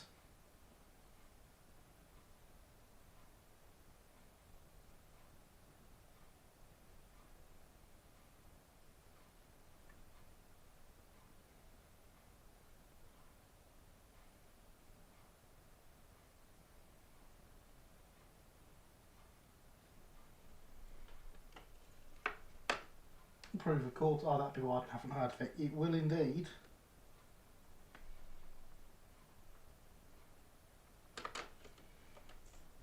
way round.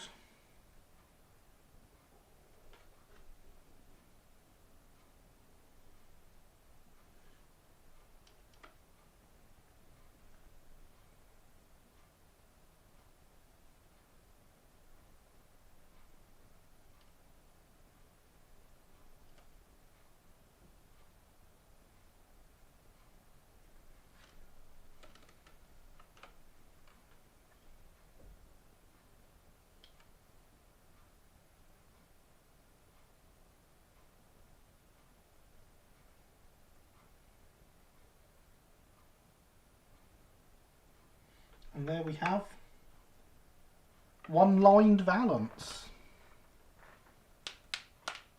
And so it's just the Westinghouse pump left to get transfers.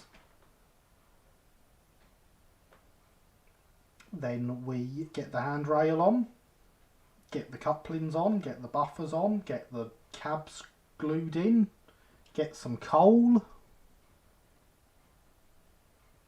We're there. And we've got nearly an hour and a half to do it in.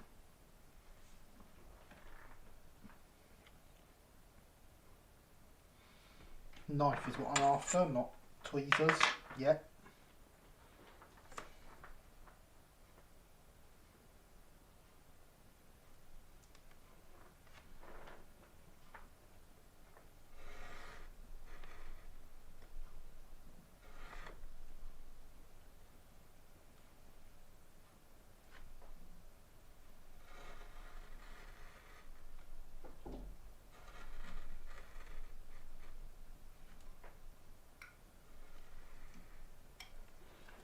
This could be another one of those weird times where I claim I'm going to make X amount of progress and then actually do it.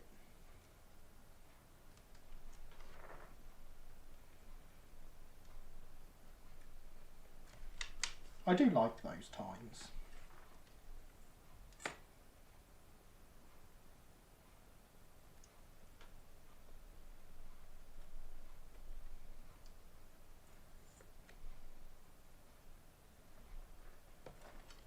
Right, that is my Westinghouse pump lining.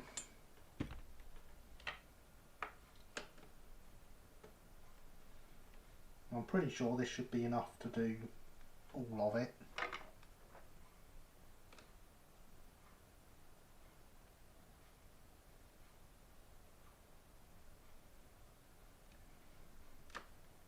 And that's how big we want those to be.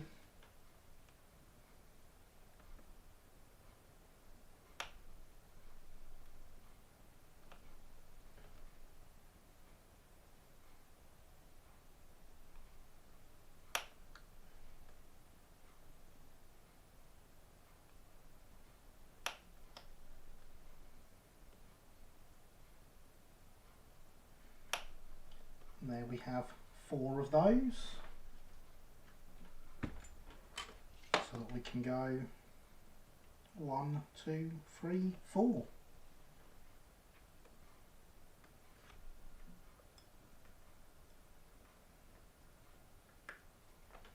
And as long as we keep with our usual not losing anything, these will be the last transfers.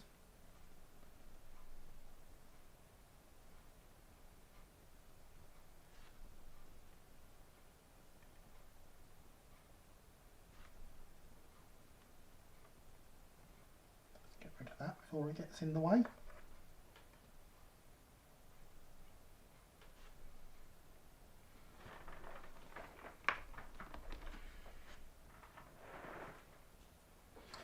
So we are very close to being done. My favourite kind of done.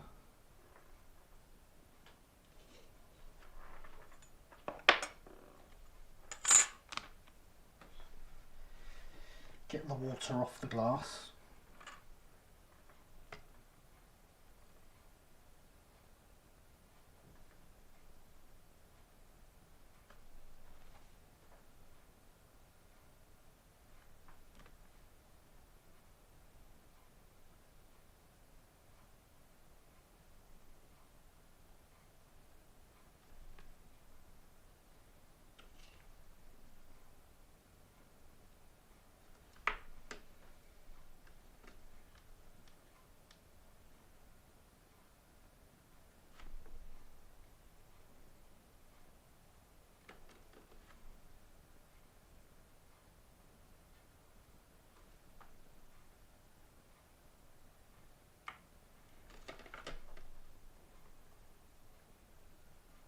I approve of being very close to done. Indeed, James. It is good, isn't it?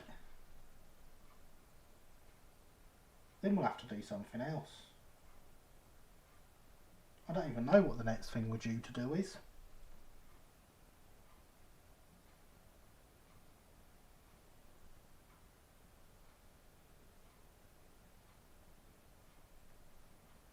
I did make a list when we had the vote.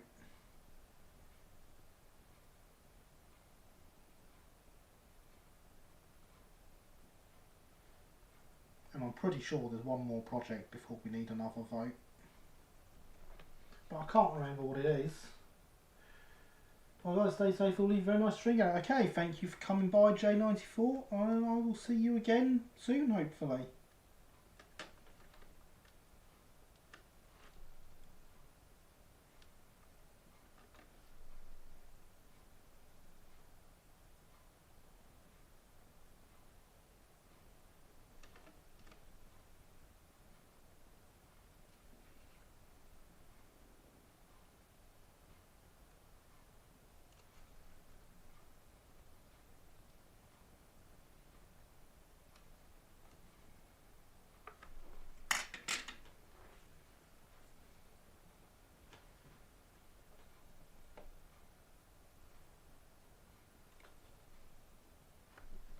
Could always paint your puppies. I mean, I'm saving painting those for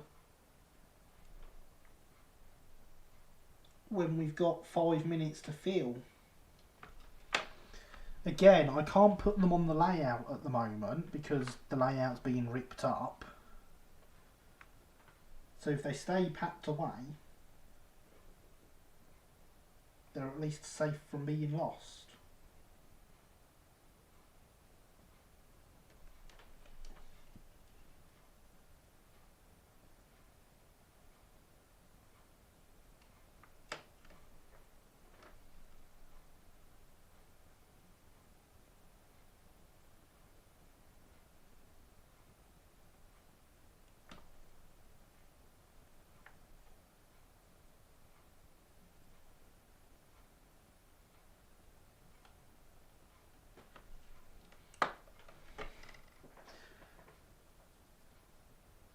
And I do not approve of coating your animals in paint. What would you rather I used Photoshop than paint then? Because I've got that as well. I approve of safe from being lost, yeah.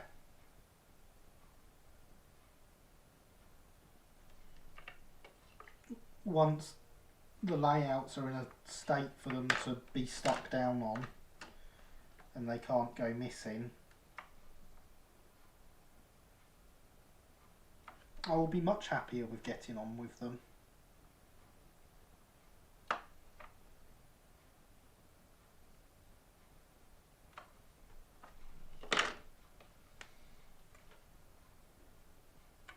And there we go.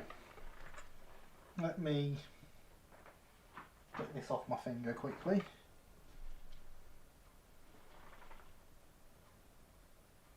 One lined Westinghouse pump. I don't know how well that's showing up there, but yeah, it's done. There are no more transfers left to do.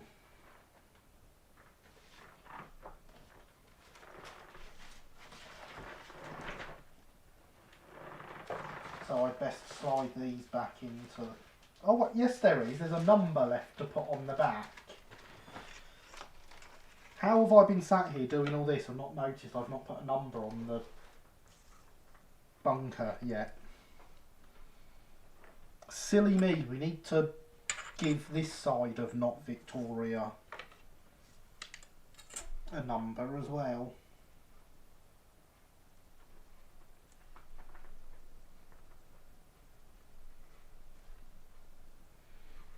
And that number is, of course, 370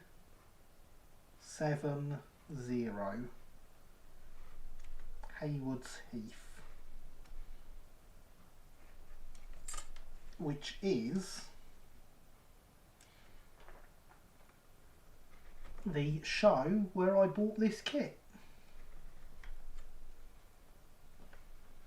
So it seems like an appropriate number to go with.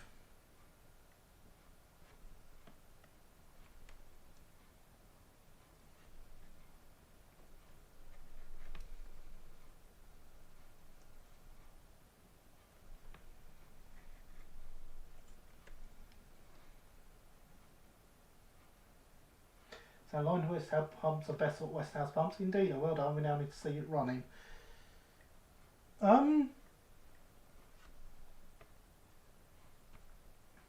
Yeah, the chassis does run. As I say, I couldn't remember whether I tested the chassis or not.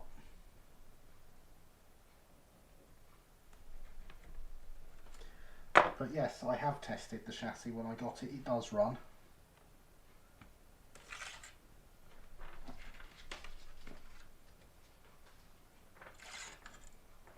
So yes, it does need to run, doesn't it? Which means I need to find a DCC chip to put in it, because currently it's not chipped. And the only layout that is not DCC is the narrow gauge, and I don't think it will run on that.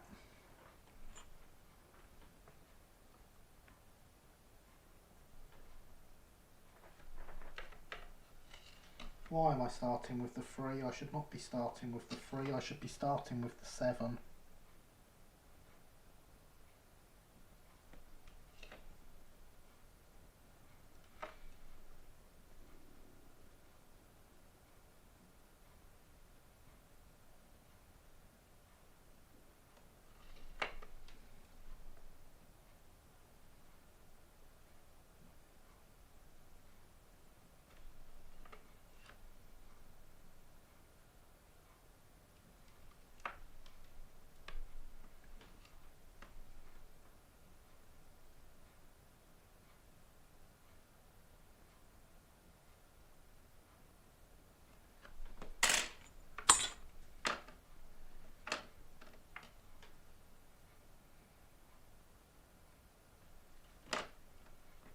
There we go.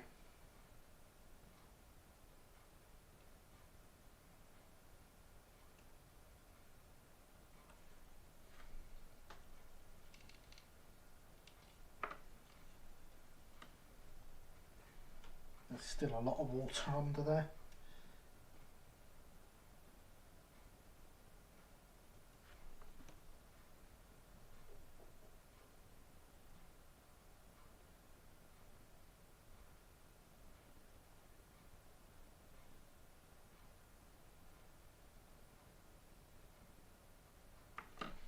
That's better. Now it has an identity.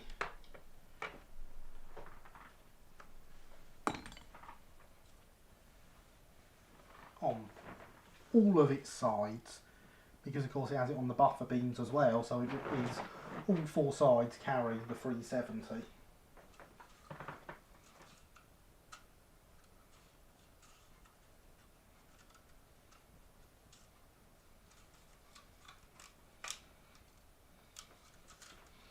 So what we need now is enough of this that's not completely knackered.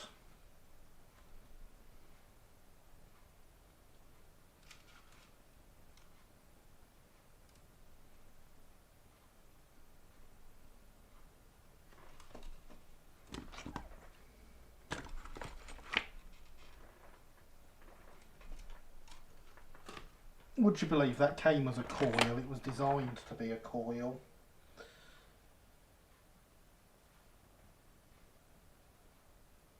And was just as tight as it is on there. But nowhere near as bent.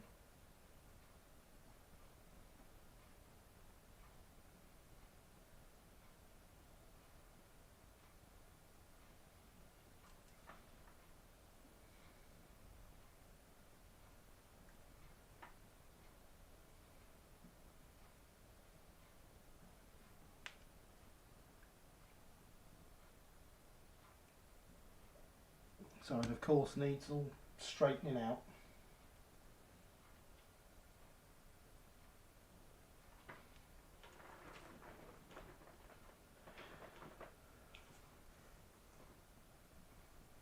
Incidentally, for those who want to gain the benefit of some of the useful stuff on RM Web without supporting the abuse of moderator, I recommend using an ad blocker. For a long time, my signature on RM Web was a link to a popular ad blocker. Indeed, it was. I remember that. Through with all four sides carrying 370. And of course, you are right. Hydration is important.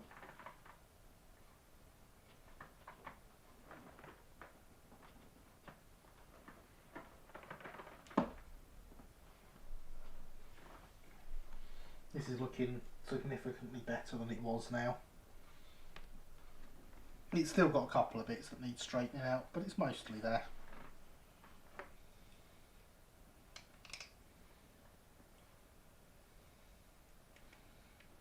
I just need to get a bit of glue off the end of my pliers. And not punch the camera. Not punching the camera would be good.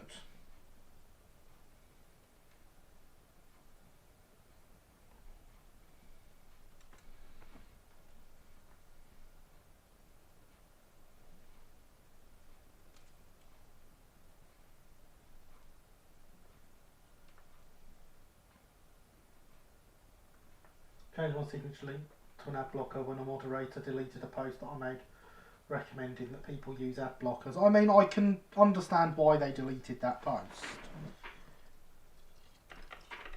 It is how the site is funded, after all.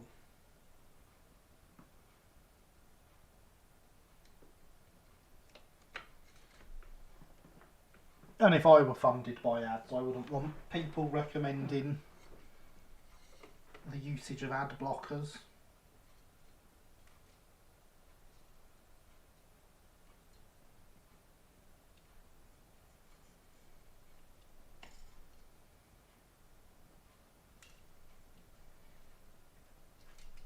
I'm not yet, as it happens.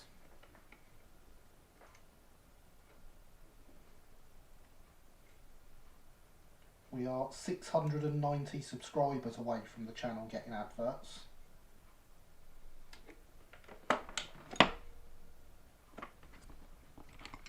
But when it becomes an option, I have every intention of doing it. You've been warned. Prove of not punching the camera. Well, I've got to not punch the camera occasionally.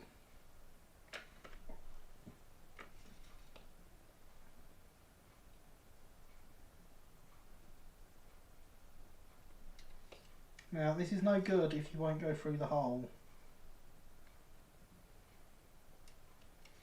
You need to go through because I'm measuring you.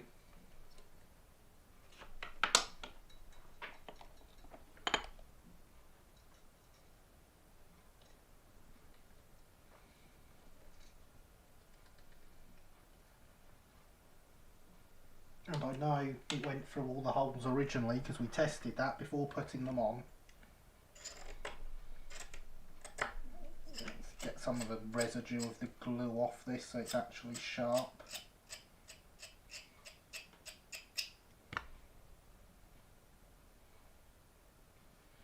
I won't notice if it does as I use an ad blocker. See now, James, that would be a problem. Because if it is paying for the channel,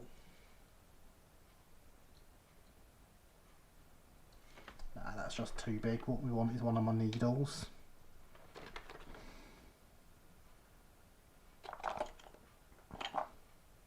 Where are my needles?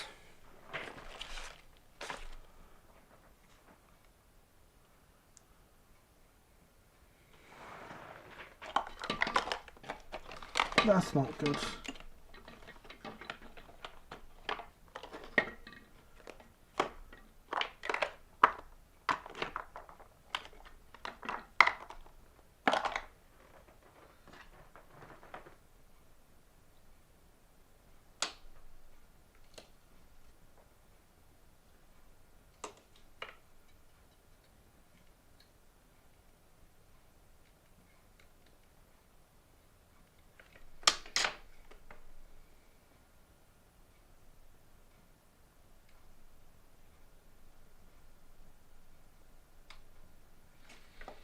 Well, that's annoying that it now doesn't fit even after we'd made sure it went through them all before putting them on. I shall have to find a way round that.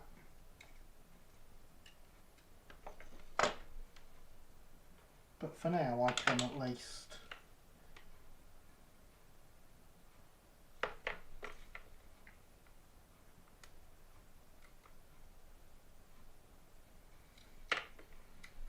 get it the right length.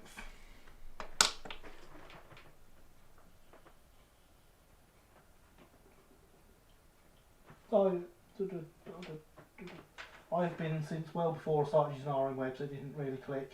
Don't understand why there are still people who don't use ad blockers, because ad blockers pay for most of the services you're using.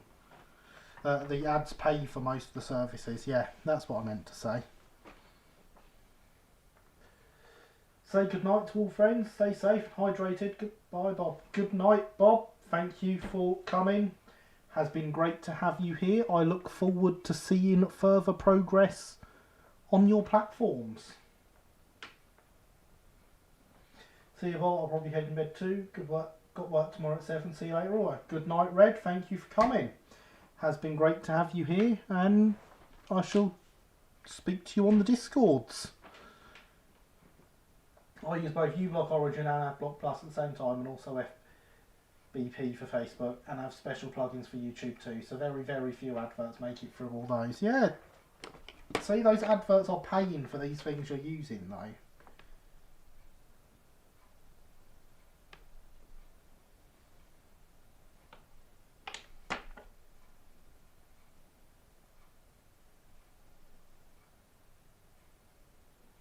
Quite happy with the internet before these sort of services came about. I'd be quite happy if it reverted to that state again.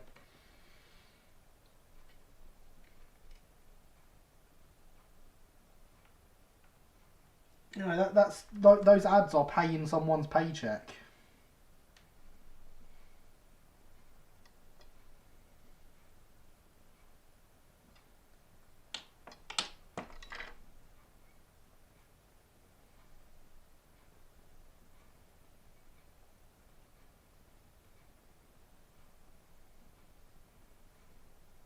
They feed someone's kid.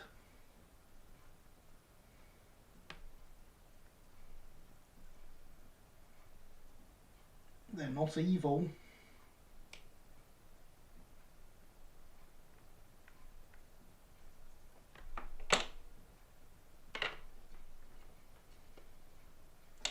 Right, that's got that bend in there, right?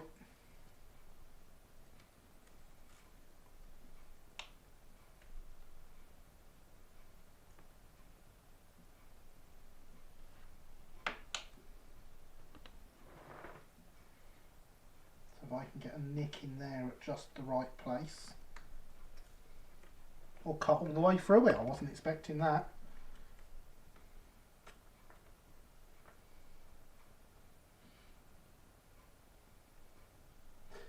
We'll do it by back again in desperate need of hydration. Well, hydration is important, Javier. These people could be productively employed doing something else.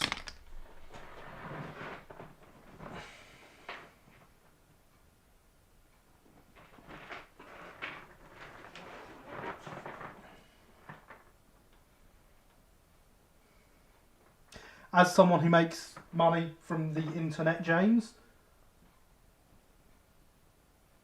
we're pushing it now.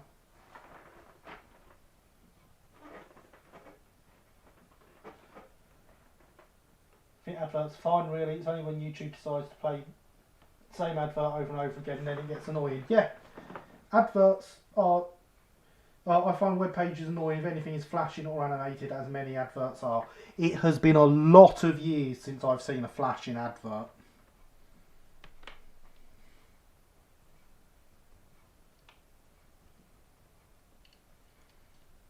A lot of years since I have seen a flashing advert.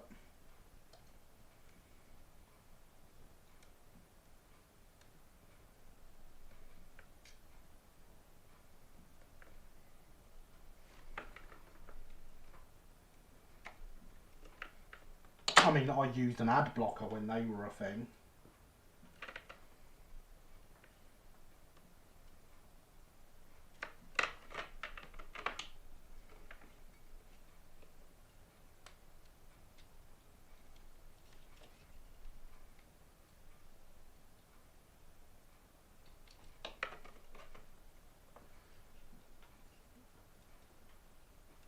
hydration appreciated. Hydration is very important to have here. I strongly recommend it.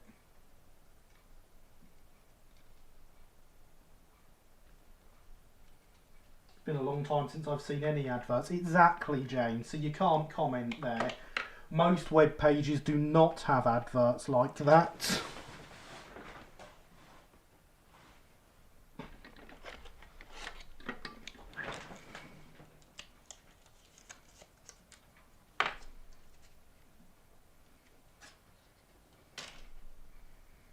Found my needles.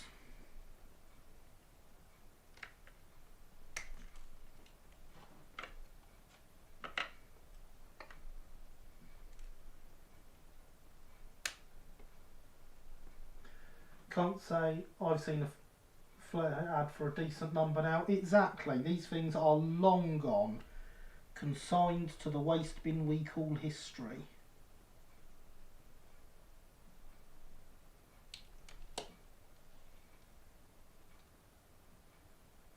So using them as justification for using someone's services whilst expecting them to not get paid is a bit of a poor excuse. Somehow it's nostalgic. No, they're definitely best gone. Suppose I ought to sign off and get some rest. Thank you for the company. Okay, good night, Alexander. Has been great having you here. Really is appreciated that you have tuned in, and I look forward to seeing you again here in the future.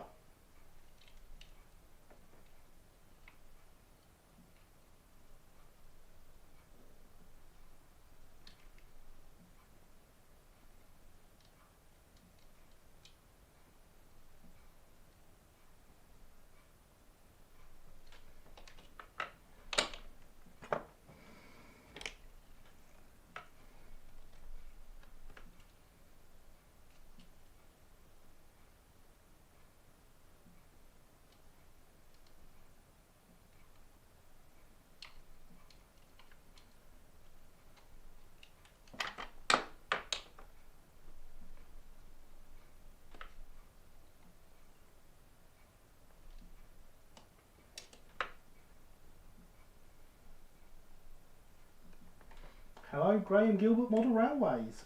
How are you? Welcome. Welcome, welcome, welcome. It is good to see a new face here.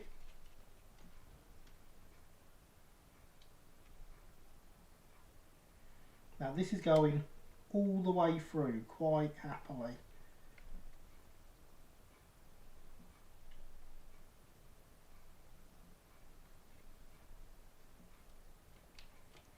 I must have got some glue or something in the hole when I was sticking the handrail knobs in originally.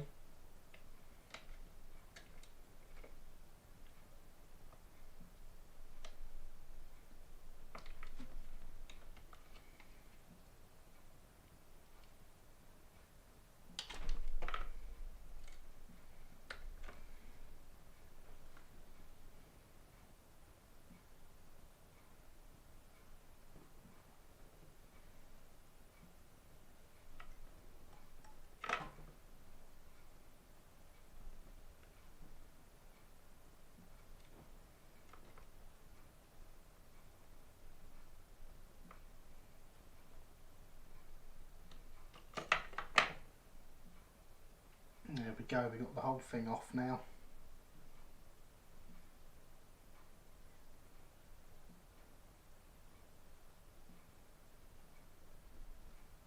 You are always well, that is very good to hear.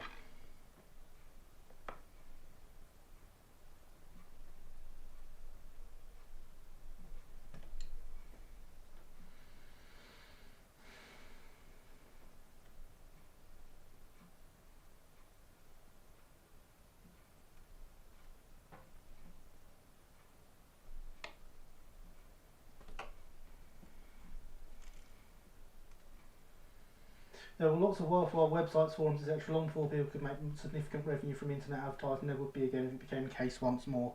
Think you underestimate what it costs to run a website these days, James.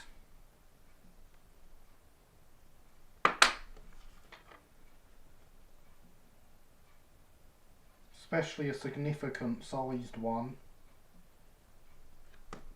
Data is unfortunately expensive for stuff like that.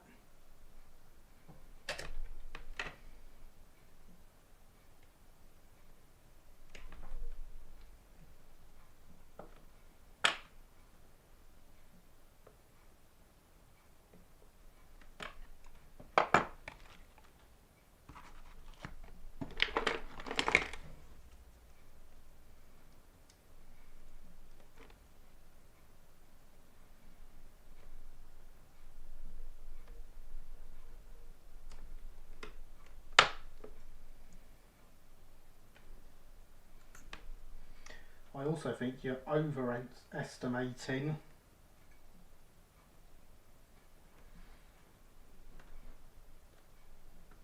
how much people get paid in ads. Rent a VPS for a Simutrains extended server, and that's not running a significantly sized forum. That's a completely different thing.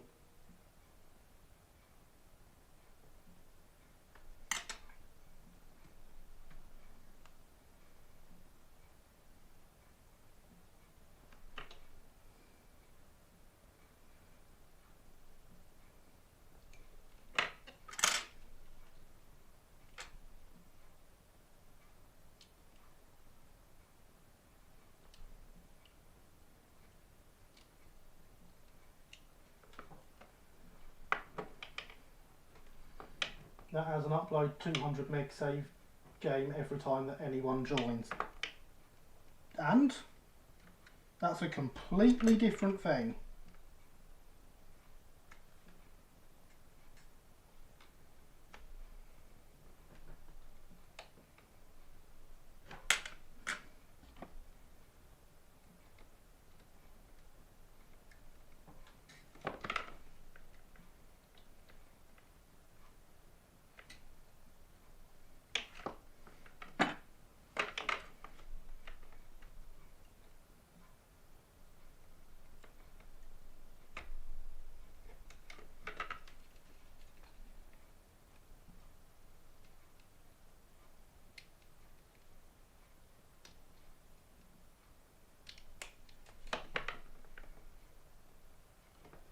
Now, I did that twice to make sure it was right, and it's still not. That's annoying.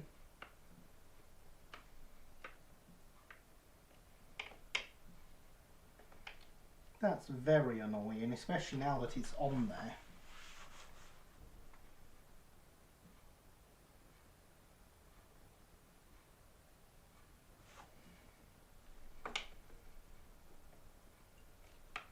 Because that's got a lot of height to lose.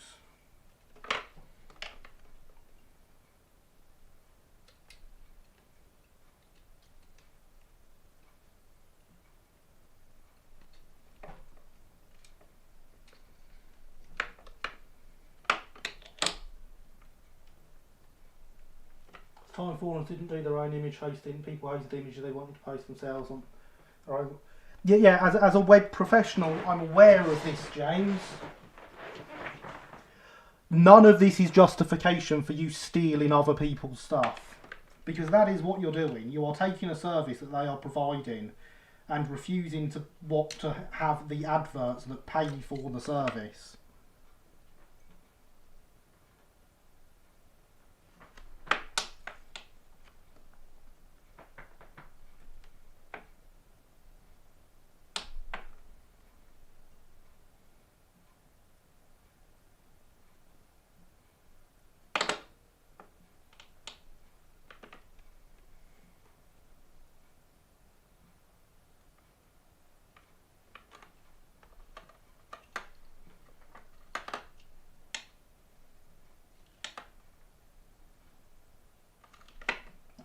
Still too much.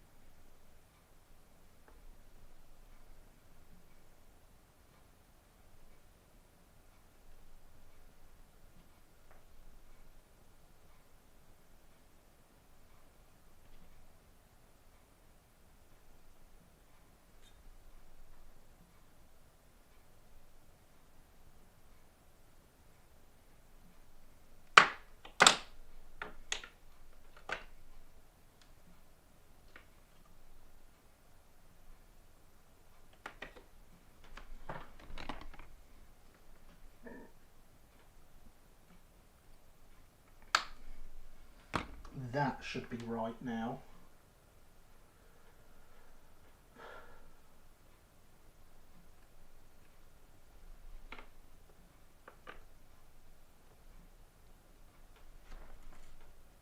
I'm not going to glue that back in until I've got the handrail through it, because I know I'll probably just end up getting glue in the hole again, because that's got to be what it was.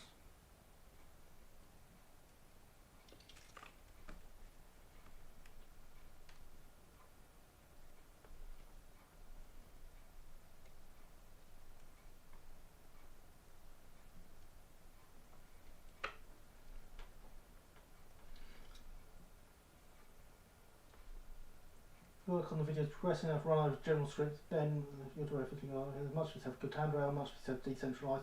It's good to have seen season, look forward to seeing the video in due course. There really ought to be little measure why needed, I wonder. There is, I believe, James. Fred, I don't agree with using ad blocker or stealing. It's a poor metaphor of anything. It's not physical property for which concurrent is impossible. So you're saying taking someone's service and not paying for it is not stealing? I'll remember this. Next time I need any work doing, James, I'm hiring you. Because apparently not paying for it is fine, even if the payment isn't in the form of money.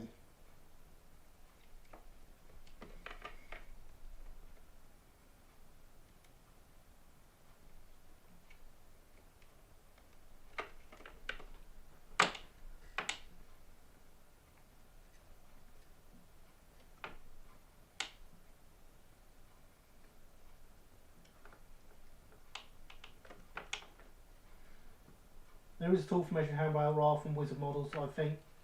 It's for carriage handrails. There is one, I'm pretty sure there is one for doing stuff like this as well. I don't know if it's Wizard, it might be.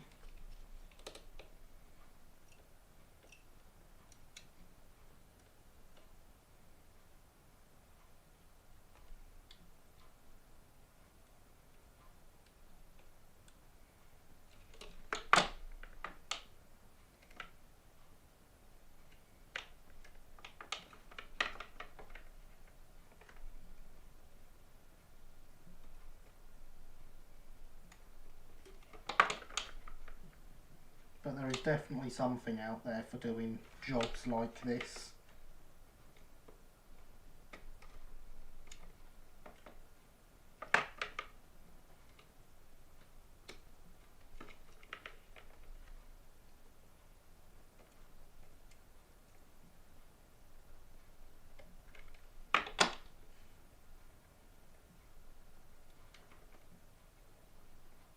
That's better. Just needs sticking in place now. Wahey, we're there.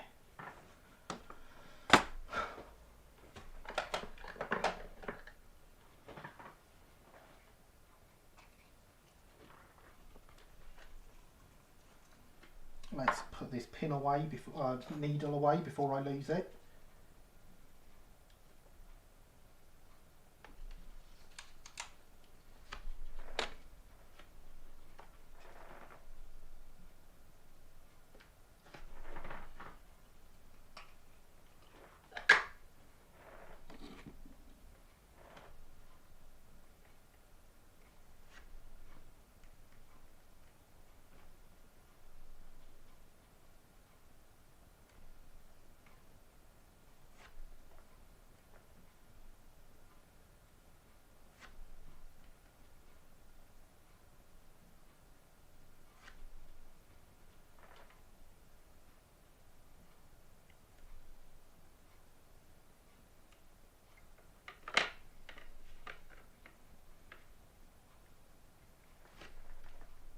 It's not the best handrail in the world, but it's not the best wire in the world.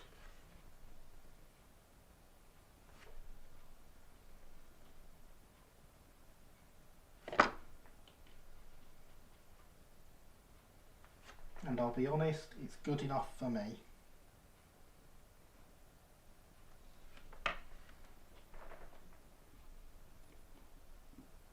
And it is in.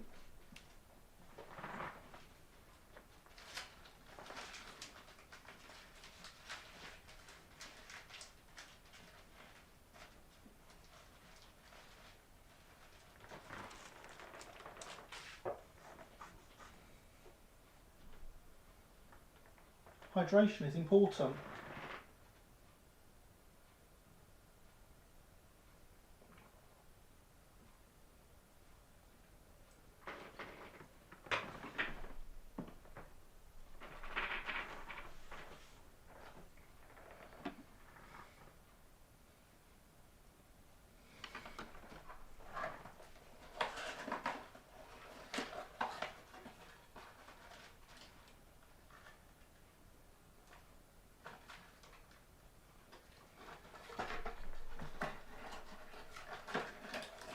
That is the famous pin that I am using to glue the stanchions.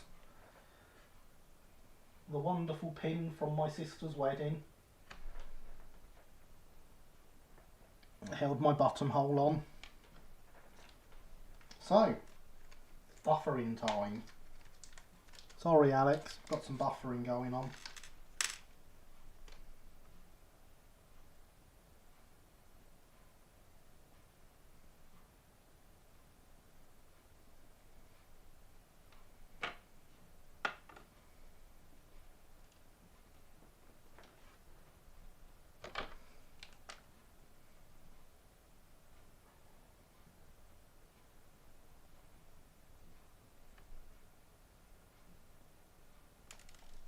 I knew that was going to happen, I don't know why I even tried.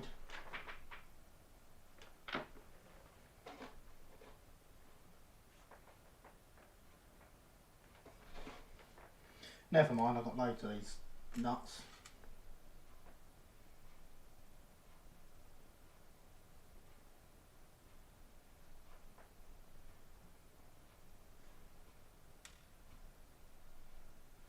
Excellent, I do like your pin, glad you found it. Yes, as am I. I was very happy when it turned up.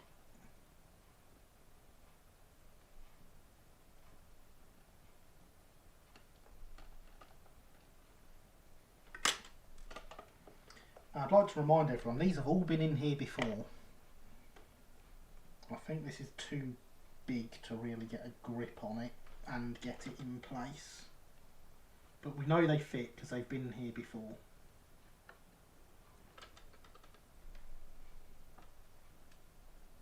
Yeah, that can't get in properly.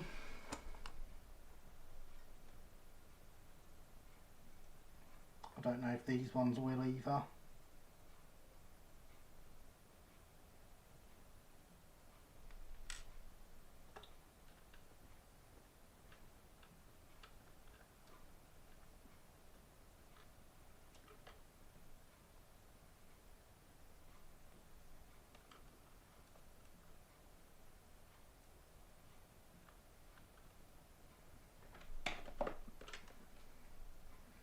No, it's definitely going to have to be this, with a very light grip.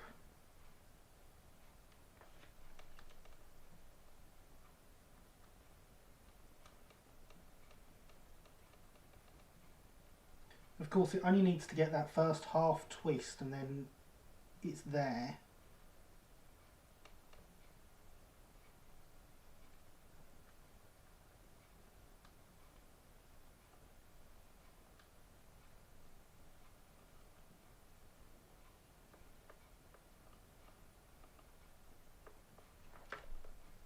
And there we go, it's in. First buffer permanently connected.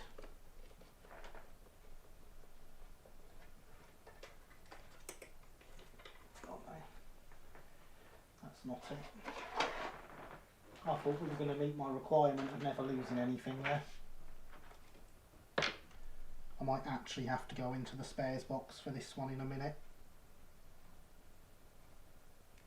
Spring's still there, that's okay.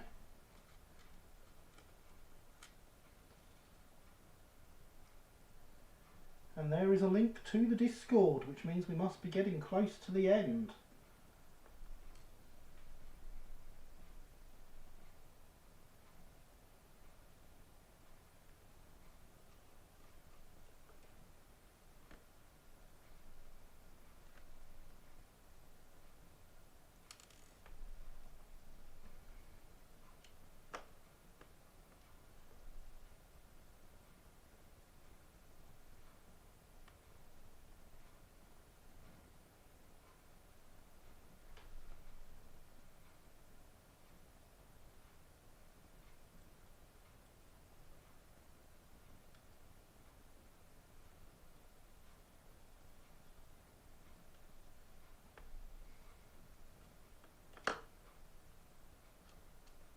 And another one. That one was much easier, wasn't it?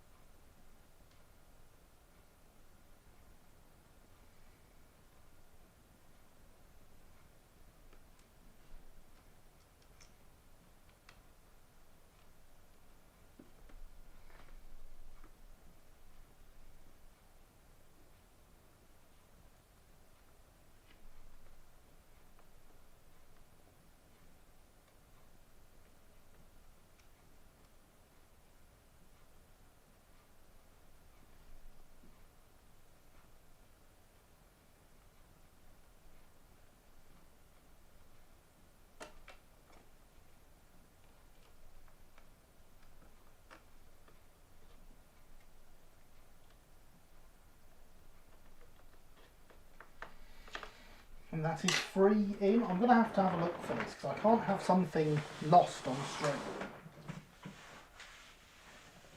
I mean, I'll find it immediately after stream otherwise, but I've got to have a quick look for it.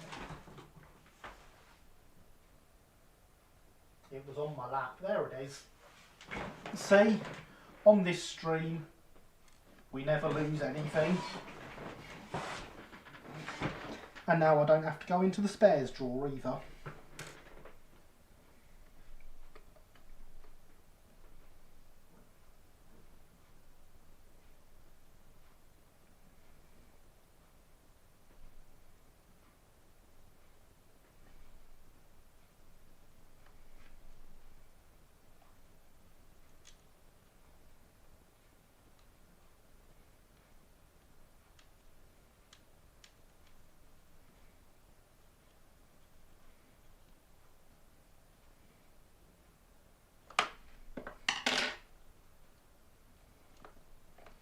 So that is all 4 buffers now fitted.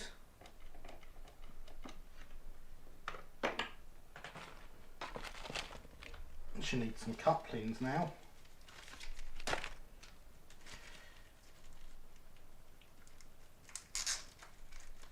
Which are the LP8A from Smith's.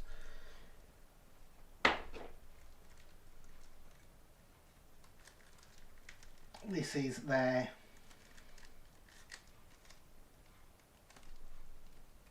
Mark II coupling.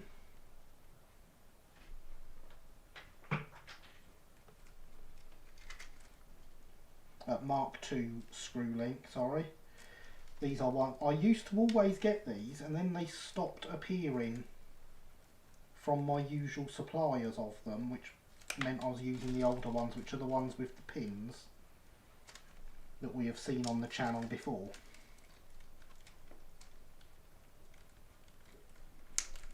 When these started appearing again, I was very happy.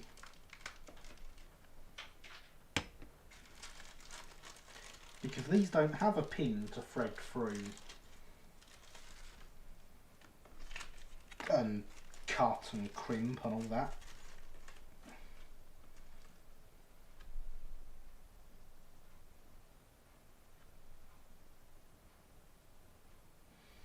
I'm not sure what that is, but that's what I heard fall earlier.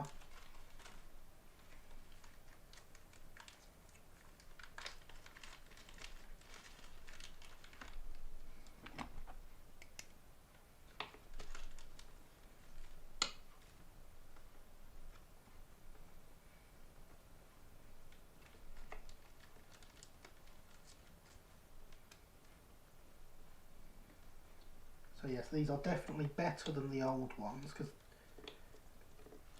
I don't know if you can remember, but the old ones, our centre link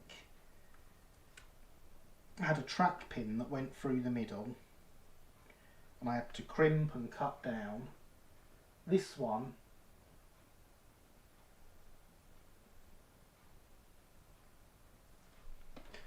no, let's see if we can do it with this. This one has the tensioner included on the etch, so there is no need for that. Tend to see them on eBay It's been a minute since I picked up a set. Smith's is very good though. They also sell crisps, I believe. No, they don't. These are Smith's couplings are from Scale Link, who do not sell crisps. Scale Link Fret Cetera, which is the daughter of the man that owns Scale Link and has taken on some of the range as he winds down foreclosure.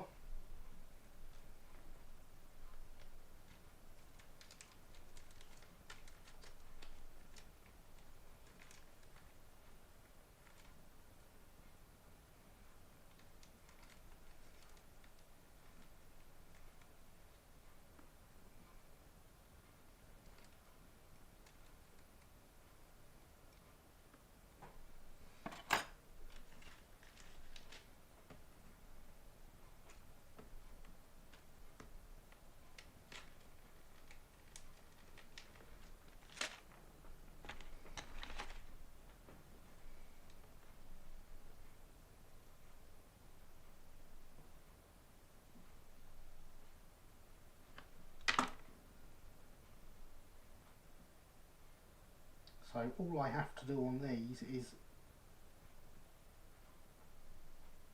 bend the links on the end.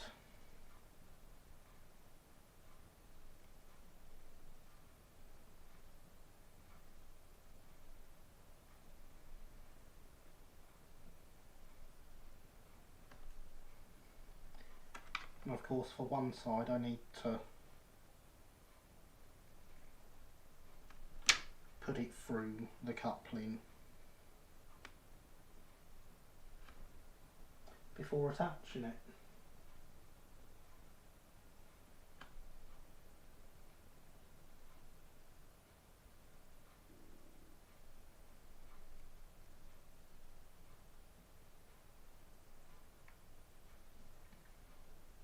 And that is the coupling done, which is of course significantly less work than when I then had to feed the pin through, cut it down, crimp the end.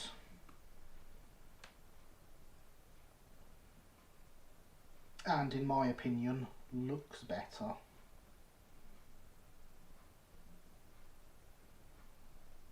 If you want the tensioner dangling off to the side, you can bend it over to the side. It doesn't bother me that much that it sticks out how it does, so I don't bother with that.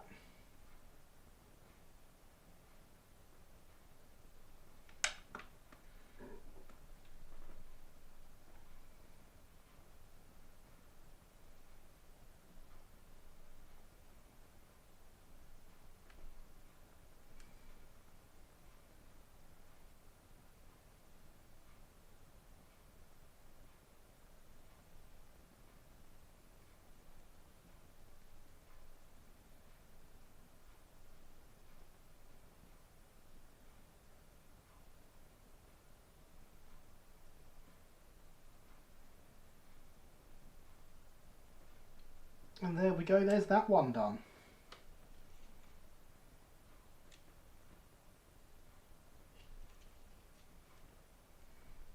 Oh yes, I remember, we weren't springing the front one on this, were we? We were cutting it down and gluing it.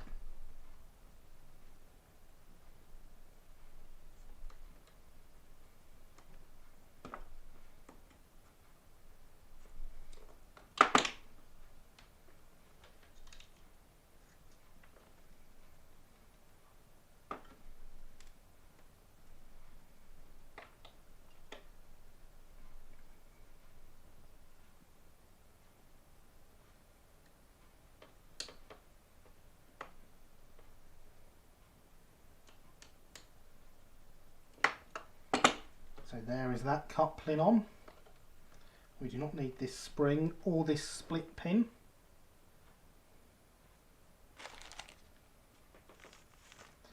So they can go back in the bag.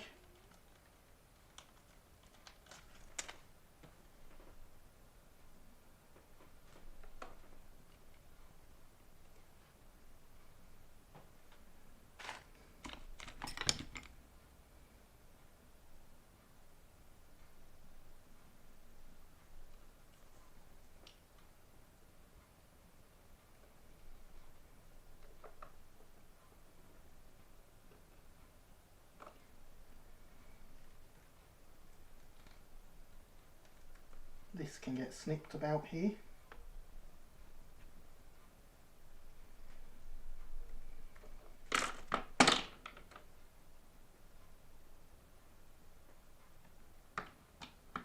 Oh yes, Bod tend always to run the locomotives full wood. They did, because it's the proper way of doing it. All the other companies were wrong. But it's more because the mounting point for the chassis is just here.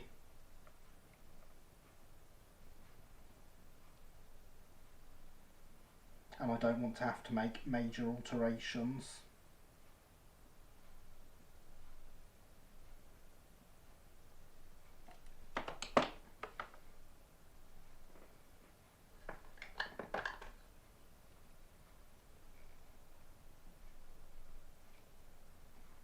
But yeah, the Brighton wanted things to be right, so they did things right. That's what it is. It's not proper to run an engine backwards, just ask Gordon.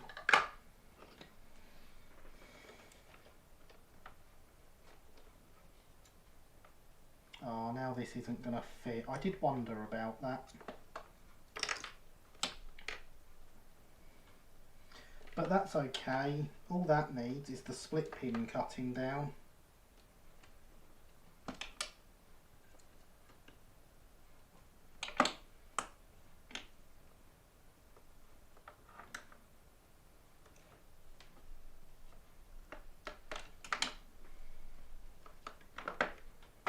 Let's take it out and do that.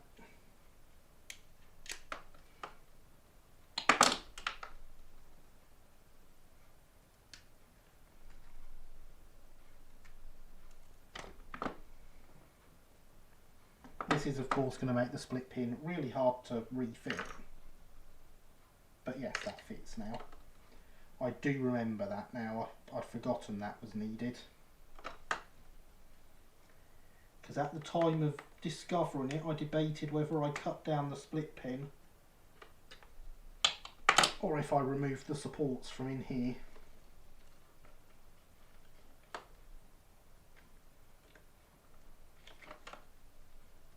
So this is also too thick. With 20 minutes to go.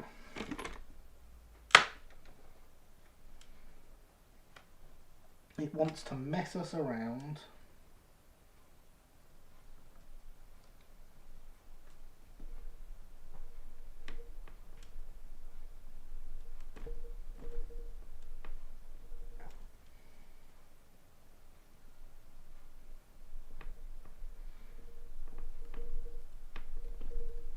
I don't mind, we can do it.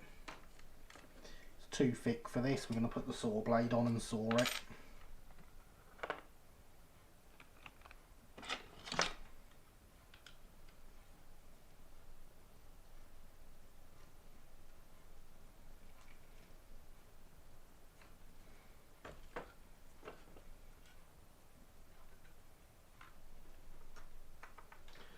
None of the major pre-grouping railway companies were objectively better or worse than any other. They all did their job and did them well.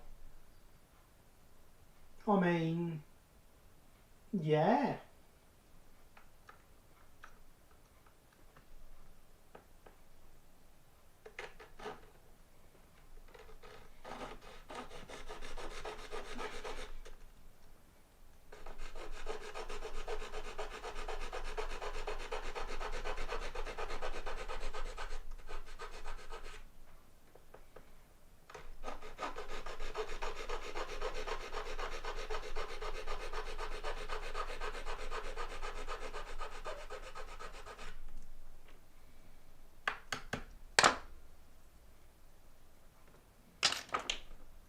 Cab does look splendid. It's great, isn't it? I'm very happy with how the cab in this came out. There we go.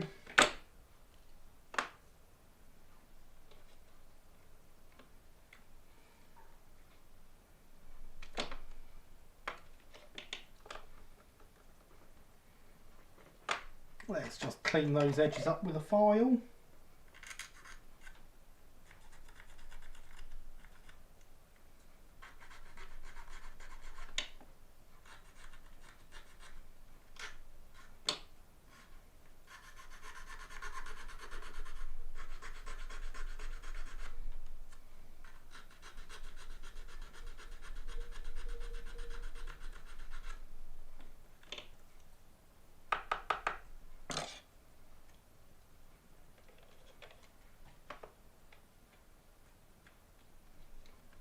and now that sits in there nicely, and with all the other bits of furniture fitted, can now be stuck in place.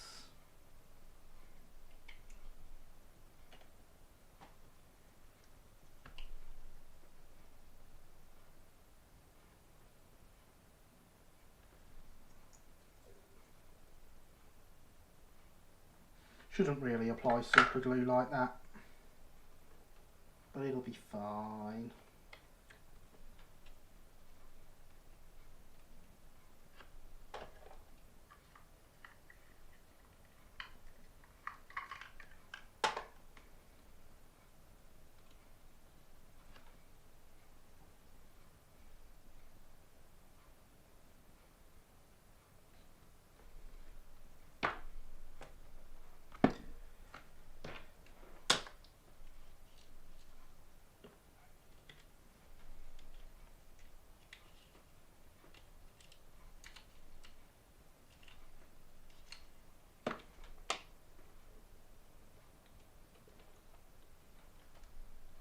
Oh, that part I've cut out is where the rear screw is supposed to go in.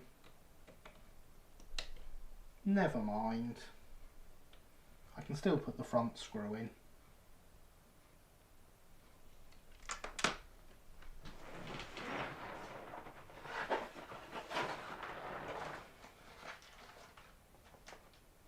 Oh yes, and I've got some bits of chassis to fix, haven't I?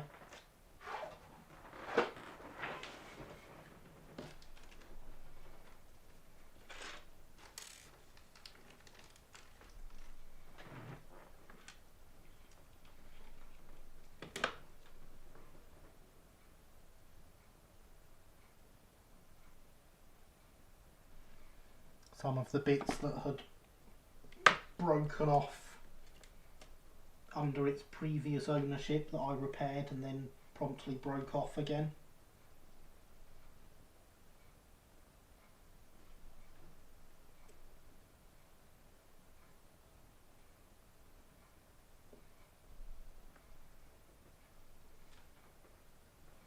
That's still wet? Yeah.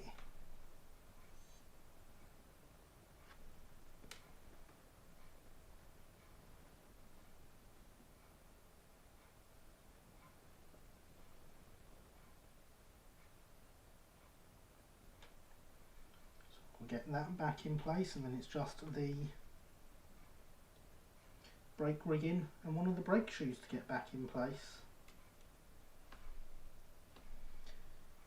Of course, these are very awkward parts to have to re-glue, but never mind.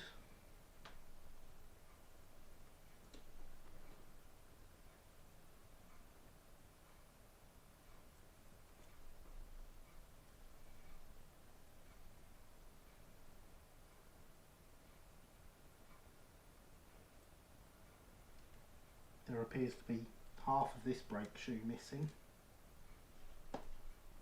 That wasn't in the bag, so that must be loose in the box.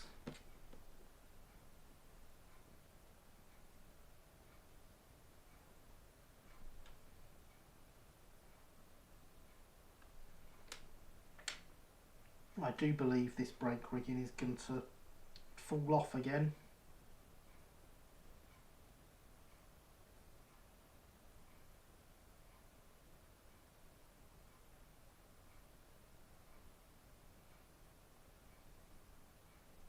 And I've just knocked the guard iron,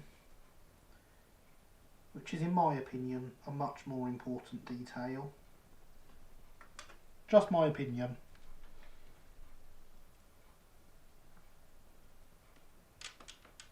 But there we go, the brake rigging is back on as well.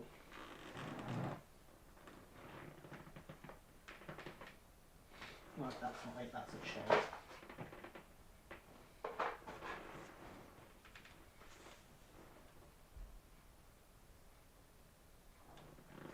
A lot of talk going on there about railways and profits and stuff.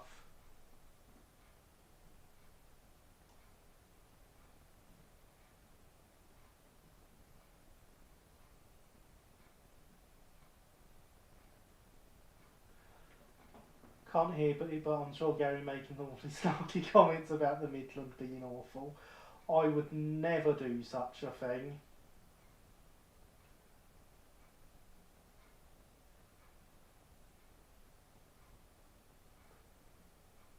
I'm just catching up with chat.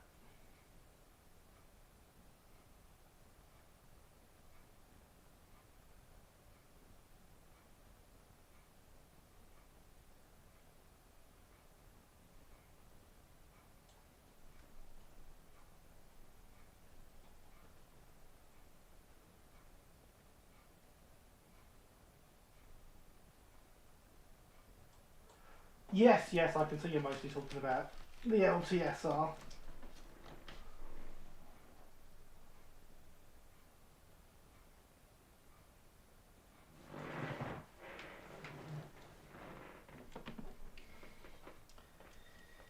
Indeed, lots of interesting chat going on there.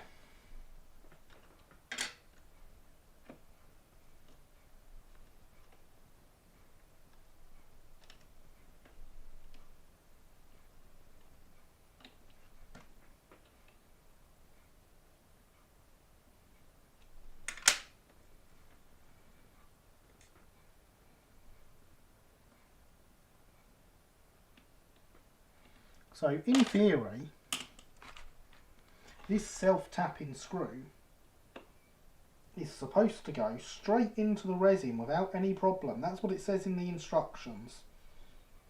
It's a great theory. It's clearly not as good in practice.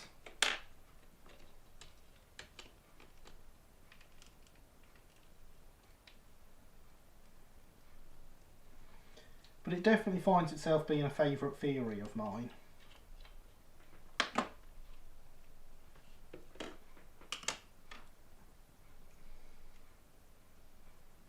It went in so well, I'm genuinely tempted to not bother having screws on this.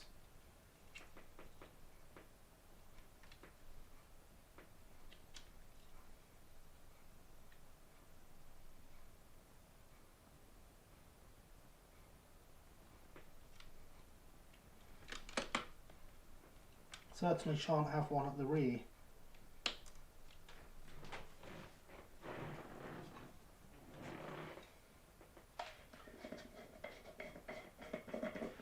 Self-tapping screw into the resin, dear goodness, I'd be happier using a tap. Yeah, the instructions claim it works fine.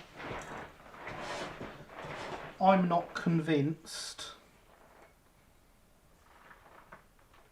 So, one last job then. I wish I had my scoop down here, but I don't.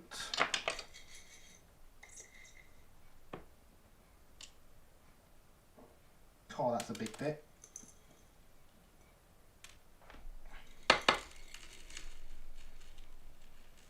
I don't want big bits like that.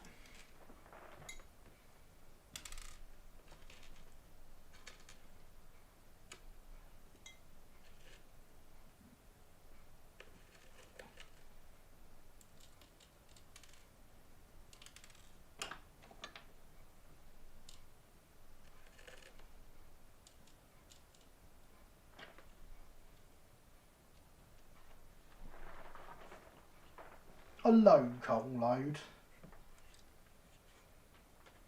and my pre-mixed glue.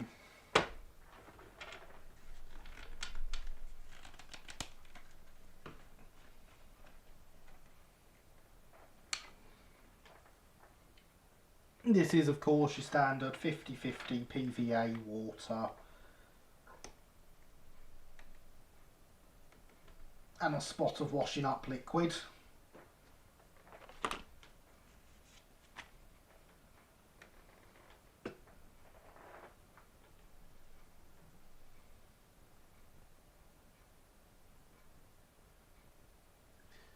Did it fall out? It didn't fall out. It's made a hole, but not quite good enough.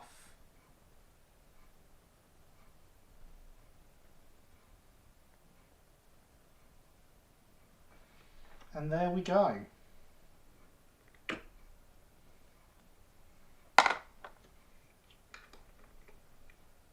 That is some glue for the cold. Our engine can run.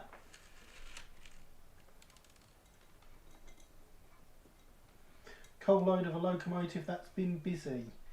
That is indeed what I was going for. I do have some locos that have a nice full load of coal, but I certainly don't want them all looking like that. I wish even more I had my scoop here now. It's up in the boys' room.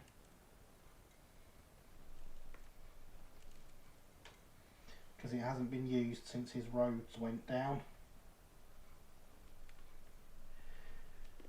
Evening, she's looking beautiful. Thank you, Killian. Good timing to turn up if you want to see how well she turns out. Because we have just added the coal. How are you this evening, Killian?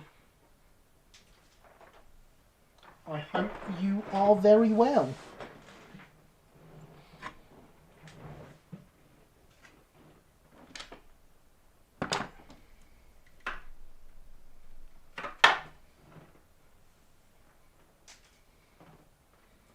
Let's chuck these screws back in its box, and if I choose to add screws to it at some point in the future, it shan't be the ones supplied, and it shan't be in the method suggested either.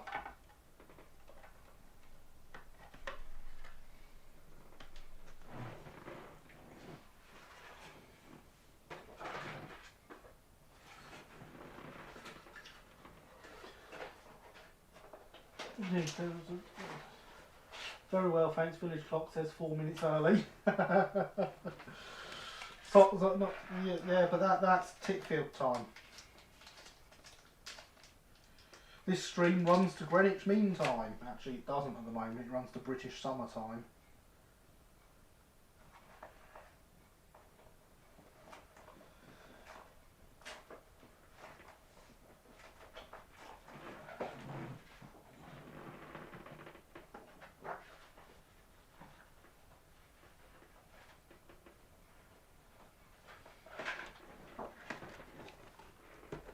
And we'll put my new, much longer bit of white behind there.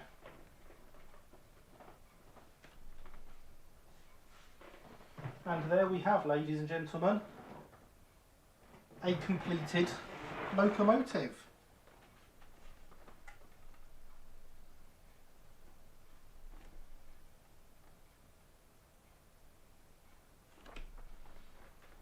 A finished project. They do exist. I know a lot of modelers will tell you that projects don't get finished.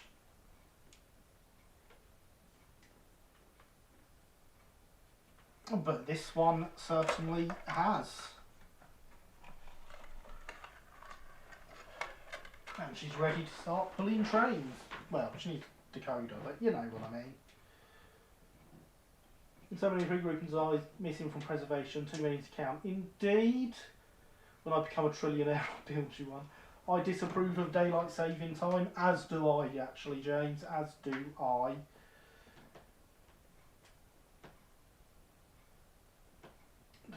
That's lovely. Well, possibly also lively, but stunning work, definitely.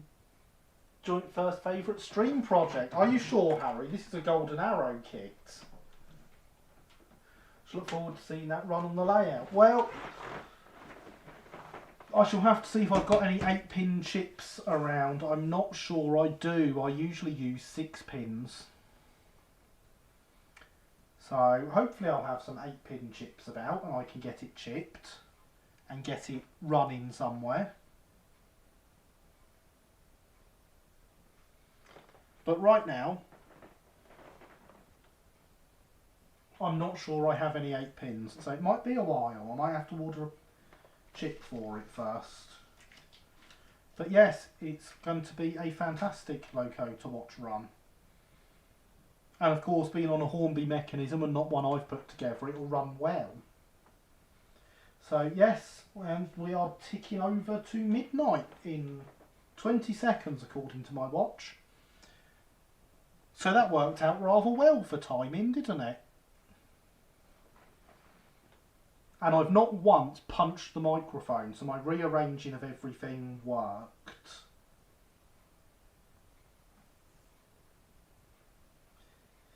Doesn't look it. Fair enough, Harry. Is that because it's got a cab interior? Looks amazing. Approval running well. Thank you, everyone. There we are. We have hit midnight. So, I would like to thank you all for coming. It has been absolutely wonderful. I guess we'll have to do something new next week. As I say, there was, there was one more project from the vote before we needed to actually make decisions. I can't remember what it was off the top of my head, but I've got it written down somewhere. So,